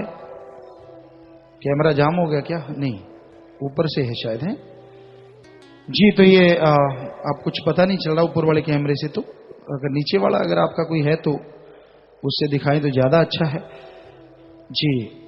तो आप देख सकते हैं ये बच्चियां जिनको मार देना था आज शाही जिंदगी जी रही हैं। साथ संगत की बेटियां, साथ संगत की बहनें और हमारी बेटियां। तो साथ संगत जी आप मारिए मत, वो बेटी हमें दी जहां हमारी ये करोड़ों बेटियां बैठी हैं, तो वो भी हमारी बेटी है, हमें कोई फर्क नहीं पड़ेगा और आप महापाप करने से बच जाएंगे। और इन तस्वीरों में आप देख सकते हैं ये बच्चियां माँ बाप की तरह हमसे खेलती रहती हैं, आप देख सकते हैं। तो बहुत ही अच्छे नेक हैं पत्रकार समाज के ये बच्चे, पूरा दिखाते हैं। आगे भी इन्होंने दिखाया था सफाई अभियान में, बड़ी खुशी हुई कि माँ बाप के अच्छे संस्कार, और आज भी ये बच्चे दिखा रहे हैं उन बच्चियों को पूरी दुनिया में। ये देखिए ये बच्चियां, छोटी छोटी बच्चियां, हाथ ऊपर करें बेटा, हाथ ऊपर करें आप, शाही बेटियां जी ऊपर कर लें पूरा हाथ, क्या बात। जी, तो ये छोटे छोटे बच्चे इनको पढ़ाते हैं, सिखाते हैं, अच्छे वेल एजुकेटेड बच्चे ही पढ़ाते हैं। तो आप देख सकते हैं लड़के इनको पढ़ाती कि छोटी छोटी बच्चियां, बड़ी बच्चियां। आशीर्वाद बेटा, नीचे कर ले हाथ। तो इस तरह आप महापाप करने से बचेंगे और हमारे पास बेटे यहां बैठ जाएं बेटा। तो आशीर्वाद। तो तस्वीरें नीचे कर ले। तो ये मांसाहार का कितना भयावह दृश्य आपने देखा। सो ये मांस और नशे नहीं करने चाहिए। नशियों की बाढ़ आई हुई है, छोटे छोटे बच्चों को नशा दिया जा रहा है। नशों के व्यापारियों का जो हाल होगा वो तो राम जाने, लेकिन उन्होंने जो समाज का हाल कर रखा है बहुत ही बुरा। भयावह तस्वीर बनता जा रहा है हमारा देश। धार्मिक देश कहलाने वाला नशों का घर बनता जा रहा है। सारे बुद्धिजीवियों को जागना चाहिए। ठगी, बेईमानी, भ्रष्टाचार के साथ साथ नशों पे रोक, मांसाहार पे रोक जबरदस्त तरीके से लगाई जानी चाहिए। ये अति जरूरी है, वरना नशे से बर्बाद हो रहे हैं समाज, सब परिवार। इस बारे में लिखा बताया है। धन धन सतगुरु तेरा ही आसरा।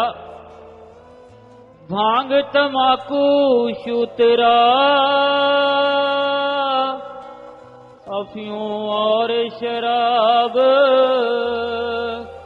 कह कबीर इनको तजे, सब पावै दीदार। मास मास सब एक है, मुर्गी हिरनी गाए, आंख देख नर खात है, ते नर नर के जाए, जह कुकर को खान है, मनुख दे क्यों खाए, मुख में मांस मेलता, नरक परे सो जाए। आज तो आपने तस्वीर में देख लिया, एक कुत्ता खा रहा है और एक आदमी खा रहा है, बस नाम का ही फर्क है। एक कुत्ता है, एक आदमी है, काम दोनों का एक जैसा है।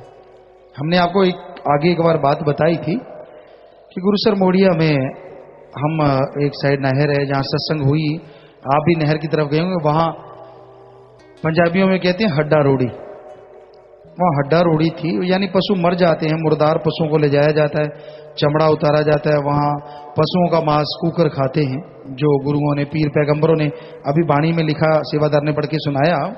हमने अपनी आंखों से देखा। हम अपने कुछ सज्जनों से मिले, उनके घर गए तो उनके रिश्तेदार, उनके बुजुर्ग मांस खा रहे थे। यूं हड्डी ले रखी और यूं दोनों हाथों से खींचें, वो तारें सी बन जाएं और उसको खाएं, चबाएं, हड्डी को चूसें। हम कुछ देर देखते रहे।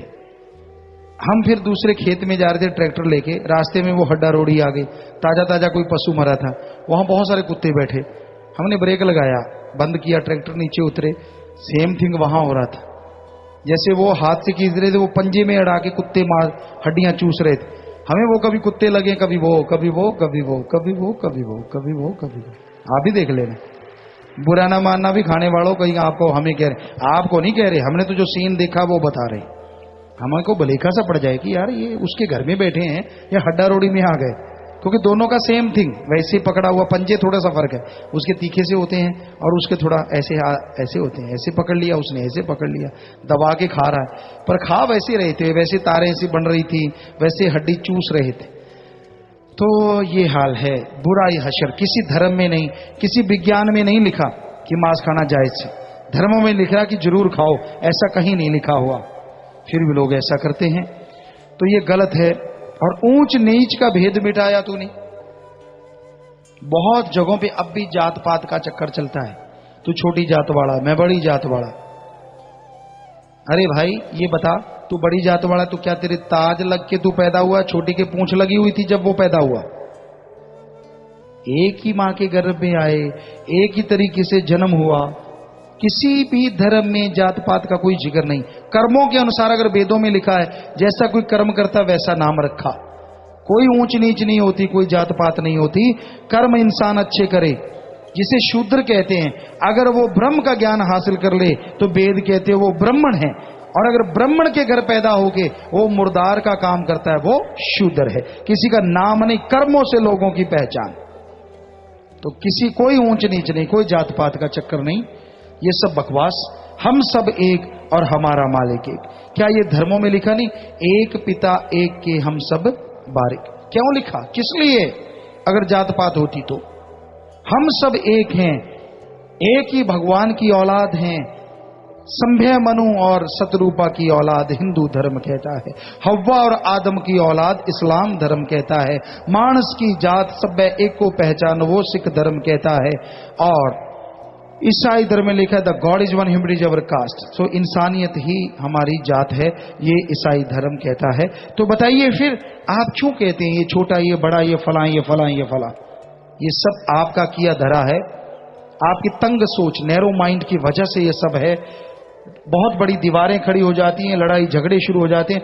हमारी निगाह में, धर्मों की निगाह में हम सब एक हैं और हमारा मालिक एक है। तो भाई इस बारे में लिखा बताया है। परम पिता शाह सतनाम सिंह जी महाराज फरमाते हैं, मंदिर के अंदर मुस्लिम जाकर कलमा नहीं सुना सकता, अंदर मसीते जाके हिंदू राम नाम नहीं गा सकता, मस्जिद अंदर जे सिख जावे वाहिगुरु नहीं बुला सकता, मंदिर के अंदर बैठ ईसाई गॉड गॉड नहीं गा सकता, पूरा सतगुर जात पात के झगड़े सब मिटाता है। कहें संत जी ये चारों वर्णों को एक ही जगह बिठाता है। करनी निंदा किसी की भी महापाप है, ये नरकों का भी बाप है, समझाया जी। तो सच्चे दाता रहबर ने जो हमें समझाया वो आपके सामने, कि कभी जब सच्चे दाता रहबर मस्ताना जी महाराज ने ये वचन किए कि भाई मौज के हाथ चढ़ो नहीं तो नरकों में जाओगे, परम पिता जी को गुरगद्दी के ऊपर बिठाया, अपने साथ बिठाया, सारी संगत में बोला।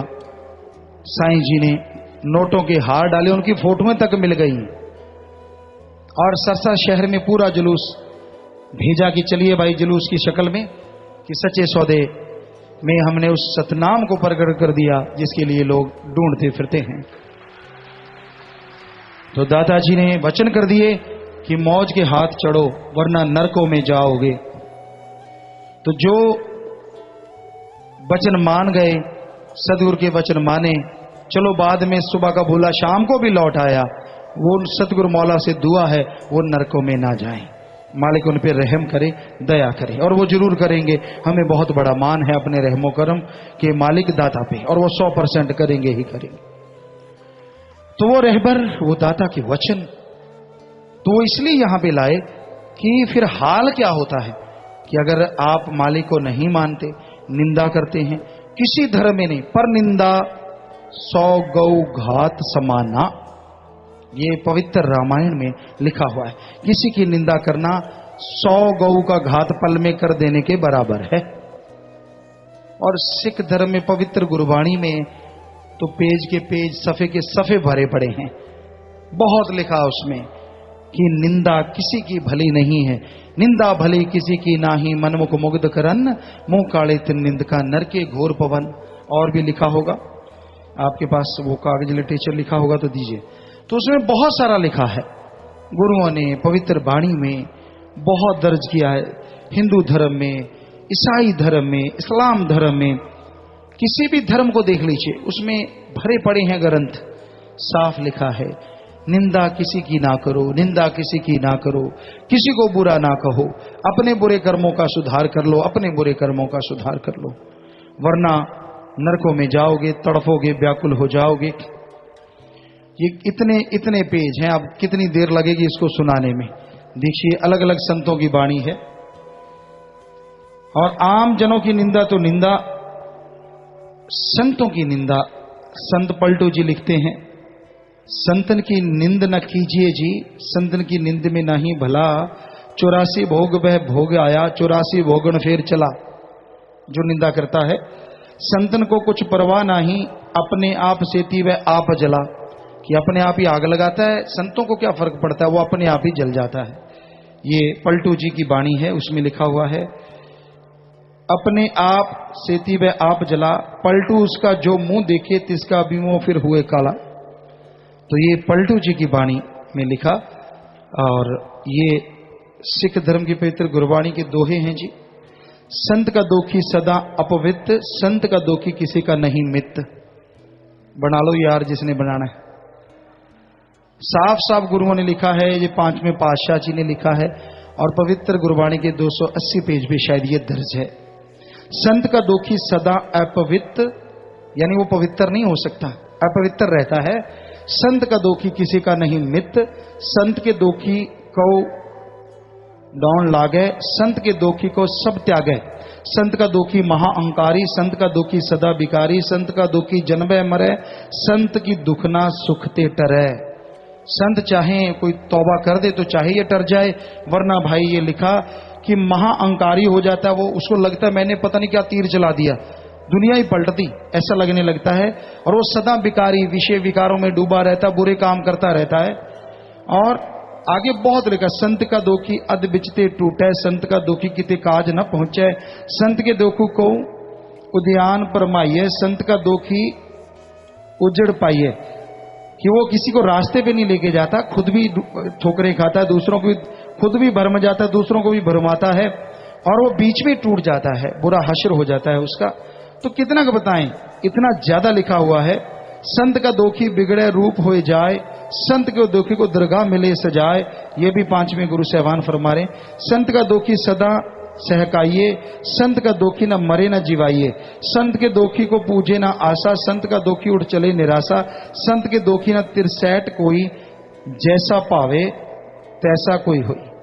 सो कितना जबरदस्त लिखा है गुरुओं ने कि संत के दोखी बिगुड़े रूप हो जाए, इतने विकराल रूप हो जाते हैं, यहां रहते नरक के मानिंद गड़ जाते हैं, सड़ जाते हैं, कोड़ी कुश्तियों से भी बदतर हो जाता है रूप, जो गुरु साहबानों ने फरमाया।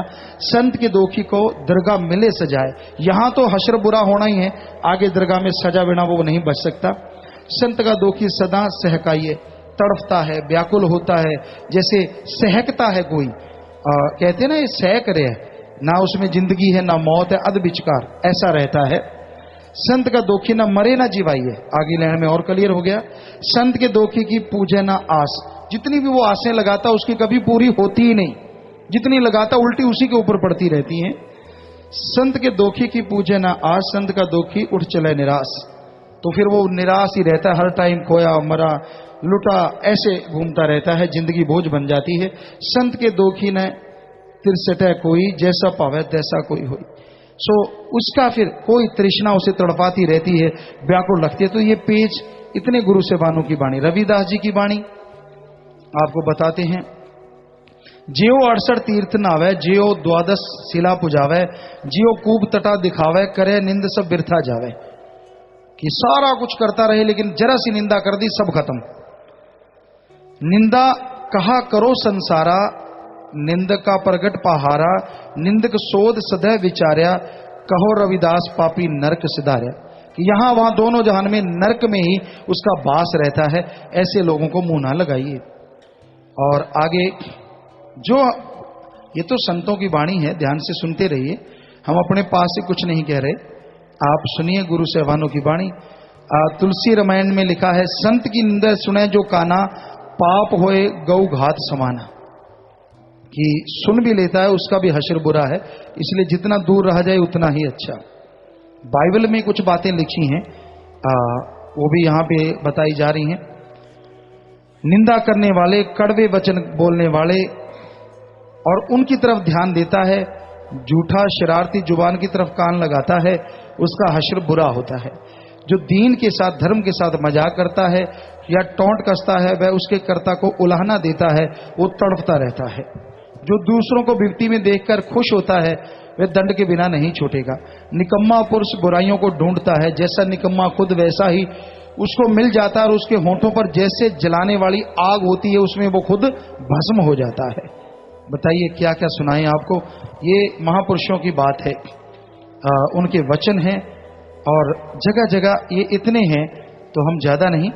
तो इस कलयुग में लोग जो ऐसा कर रहे हैं उनसे हाथ जोड़ के विनती, आप बच जाइए इन बुराइयों से। सारे धर्मों में जगह जगह पे किसी की भी निंदा नहीं करनी चाहिए, ये संदेश है। सो आप कभी भी किसी को बुरा ना कहें। आपको कोई अच्छा नहीं लगता तो ठीक है, पर किसी को बुरा कह के अपनी बेड़ी में बट्टे ना डालो, वरना दुखी होते रहोगे। मालिक जाने, उसका काम जाने। तेनू यार नाल की, तेनू चोर नाल की, ओए तू अपनी नवेड़ तेनू होर नाल की। अपने आप को सही कर लो। कोई कुछ कर रहा है तो अपने आप भरेगा। आप नेक बने रहो, भले बने रहो, मालिक का सुमरण करके मालिक के प्यारे बन जाओ जी। और यही लिखा है इसमें, इस बारे में लिखा बताया है और भी संत महापुरुषों की वाणी में। बोले, जो निंदा करे सतगुर पूरे की, सौखा जग में होया। नरक घोर दुख खूह है कोथे, पकड़ ओ टोया। कूक पुकार नौ को सुने, ओ औखा हो रोया। ओ हलत पलत सब गवाया, लाहा मूल सब खोया। ओ तेली संदा बल्द कर, नित पल के उठ प्रभ जोया। गुरु निंदा जाके मुख उपजै, कोट जन्म गदा होए निपजे। गुरु निंदा जाके मुख होई, ताका मुख ना देखो कोई। अपने मुख गुरु निंदा करी, सूकर स्वान जन्म सो धरी। गुरु की निंदा सुने जो काना, सो तो पावै नरक निधाना। गुर निंदा सरवण सो सुनी, अपने हाथ प्राण निज हनुई। गुर निंदक नारायण होई, वाका मुख ना देखो कोई। गुर निंदक धरती पग चंपै, ताके भार धरत अत कंपै। गुर निंदक जब ही मुख बोले, धरती गगन में ग्रह डोले। गुर निंदक जो वचन सुनावे, ज्ञानी कान मूंद के जावे।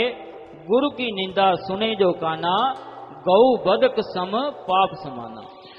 तो आपने अलग अलग धर्मों के संतों की वाणी और सुनी। क्या गधे का जन्म हासिल करता है, सुअर का जन्म हासिल होता है पहले फिर गधा? यानी सुअर जोनी में जाके पहले गंदगी खाता है, उसे मजे आते हैं, ऐसी जिंदगी जीते जी भी वो भोगता है। सो किसी की निंदा नहीं करनी चाहिए। सो ऐसी जो निंदा करता है दूर रहिए, तौबा कीजिए, घर पे परछाई ना पड़ने दीजिए। अगर बाई चांस ऐसा हो जाए 5-7 मिनट सुमरण कीजिए कि मालिक मुझ पे रहमत कर। यकीन मानिए उस निंदा का फल आपको नहीं मिलेगा, जो करेगा लौट के उसी की झोली में जा पड़ेगा। सो ये कलयुग में छूट का साधन है। और कई बार लोग अपने माँ बाप की निंदा, किसी भाई की निंदा, माँ बाप अपने बच्चों की निंदा किसी की भी करनी अच्छा नहीं, महापाप है। जो माँ बाप ऐसा करते हैं उन्हें लानत आनी चाहिए। खून तो आपका ही है, अच्छी शिक्षा आपने नहीं दी, उनका ये हशर। जो बच्चे माँ बाप का निंदा करते हैं उन्हें सोचना चाहिए कि जन्मदाता है आपके, उनका खून ही आपकी रगों में, आप फिर कैसे होगे। ये जरूरी नहीं है कि माँ बाप बच्चे एक जैसे हों। हकीकत है राक्षसों के घर भी प्रहलाद पैदा हो जाते हैं, इसमें कोई दो राय नहीं। तो वो एक जैसे तो नहीं हुए, लेकिन राड़ से बाढ़ अच्छी, बजाय निंदा करने के। ठीक है, वो अपने राह चले, आप अपने राह चलो ना। आप उनको कुछ कहो, बुरा बोलो, बस मालिक से दुआ करते रहो, आप खुश रहोगे और खुशियों से लबरेज होते जाओगे। तो यही हकीकत है। तो आगे आया जी, कैसे परोपकार गिनाएं जी, सारे शब्द ही छोटे रह जाएं जी। साईं जी तू कुल आलम का दाता जी, दोनों जहां का विधि विदाता जी। साईं जी कि मेरे मुर्शिदे कामिल रहबर दाता शाह मस्ताना साईं, कुल मालिक रहबर रहमो कर्म कमाई, तेरे से बिछड़े हों को पुण्य चरणों में लगाई। हे मेरे दाता रहमो कर्म कमाई, तू रहमो कर्म कमाई। सबके लिए दुआ एक फकीर करता है, सबके लिए दुआ के लिए हाथ उठता है, सबको कहता है नाम जपो, सेवा करो, सुमरन करो। बहुत लोग ऐसा कहते देखे गए, लोगों को शिक्षा देते गए, लेकिन जब आप करनी पड़ी तो पूंछ उठा के भाग गए। ऐसा भी होता है। तो भाई सेवा, सिमरन, सत्संग जो जीव जम के करते रहेंगे, वचनों पे अमल करते रहेंगे, दोनों जहां की खुशियां दिन दुगनी रात चौगनी उनकी बढ़ती जाएंगी। सेवा सिमरन करने वालों को ना अंदर कमी रहे ना बाहर कमी सताएगी। ये हकीकत है। सो राम का नाम जपो, दीन दुखियों की मदद करो, मानवता की भलाई करो, उतनी ही ज्यादा खुशियों के हकदार बन जाओगे। अपने धर्म को मानो, सारे धर्म सही हैं, पर दूसरे धर्म की कांट छांट करने से आपका धर्म बड़ा नहीं हो जाता, बल्कि वो छोटा हो जाता है। इसके लिए कभी किसी को बुरा ना कहो। अपना सही है, ठीक है, दूसरों का भी सत्कार करो, तो आपके धर्म की और बढ़ियाई होगी कि फलां धर्म वाले तो भाई सबका सम्मान करते हैं। इसलिए कभी किसी को बुरा ना कहो, क्योंकि किसी धर्म में किसी को बुरा कहने के लिए लिखा हुआ नहीं है। सबका भला करो, सबका भला मांगो। सर्वधर्म एक है, सबका मालिक एक है, हम सब एक हैं, और खुशियां देने वाला अल्लाह वाहिगुरु राम गॉड खुदा रब एक है। नाम अरबों हैं, वो एक था, एक है, एक ही रहेगा। पानी को जल नीर वाटर वाशर आव नीलू नीरू अनि कहने से क्या पानी का स्वाद या रंग बदलेगा जी? नहीं बदलता। सोचने वाली बात, छोटा सा पानी, उसका नाम बदलने से पानी नहीं बदलता, तो सबसे बड़ा भगवान, उसका नाम बदलने से क्या भगवान बदल जाएगा? भगवान अल्लाह वाहिगुरु गौड़ खुदा रब ओम हरि ईश्वर अल्लाह मालिक राम, लाखों करोड़ों अरबों उसके नाम पर, सबका मालिक एक और हम सब एक, सबके करता वो काम, सबका मालिक एक अल्लाह वाहिगुरु राम। सो भाई, सबका मालिक एक है, यही धर्मों की शिक्षा। इसको मान लो, एक मिनट में, अगले मिनट में इस धरती पे स्वर्ग जन्नत से बढ़ के नजारे बन सकते हैं। तो सबसे हाथ जोड़ के विनती, सर्वधर्म का प्यार करो, सत्कार करो, सबका भला मांगो, सबके लिए दुआ करो, क्योंकि ये प्यार मोहब्बत का रास्ता है। बुरा किसी का सोचना नहीं। संत अगर बताते हैं, वो बद्दुआ नहीं देते कि बुरे कर्म करोगे तो बुरा फल भोगना पड़ेगा। ये बताते मात्र हैं ताकि आदमी बुरा कर्म करना छोड़ दे और बुराई से बच जाए। तो अपने सदगुरु के परोपकार गाए नहीं जा सकते। कैसे परोपकार गिनाएं जी? सारे शब्द ही छोटे रह जाएं जी साईं जी। शब्द इस धरा पे बने और मालिक दोनों जहां का दाता। सो मालिक के गुणगान गाते रहेंगे, रोम रोम जुबा हो, खंडों ब्रह्मंडों को कागज बना लिया जाए। सारे समुंदर, सारे खंडों ब्रह्मंडों में, त्रिलोकियों में समुंदर शाही बन जाए। सारी वनस्पतियों के पेड़ों की कलमें बन जाएं, और प्रकाश से भी तेज गति से कोई लिखने लग जाए तो भी गुरु गुण ना लिखे जा सकते हैं। सो भाई, इस बारे में लिखा बताया है। संतों की वाणी बताती है कि यदि सारी धरती को कागज बना लिया जाए, सारे वृक्षों की कलमें, 7 समुद्रों की स्याही हो और लिखने बैठ जाएं, फिर भी गुरु की महिमा नहीं दर्शा सकेंगे। कबीर साहब फरमाते हैं, सब पर्वत स्याही करूं, घोलूं समुंदर माहे, धरती का कागज करूं, गुरगुण लिखा न जाए। सो भाई, मालिक का रहमो करम। लिख बोल के बताना संभव, पर गाते रहें जीव तो मालिक और खुशियां लुटाते रहते।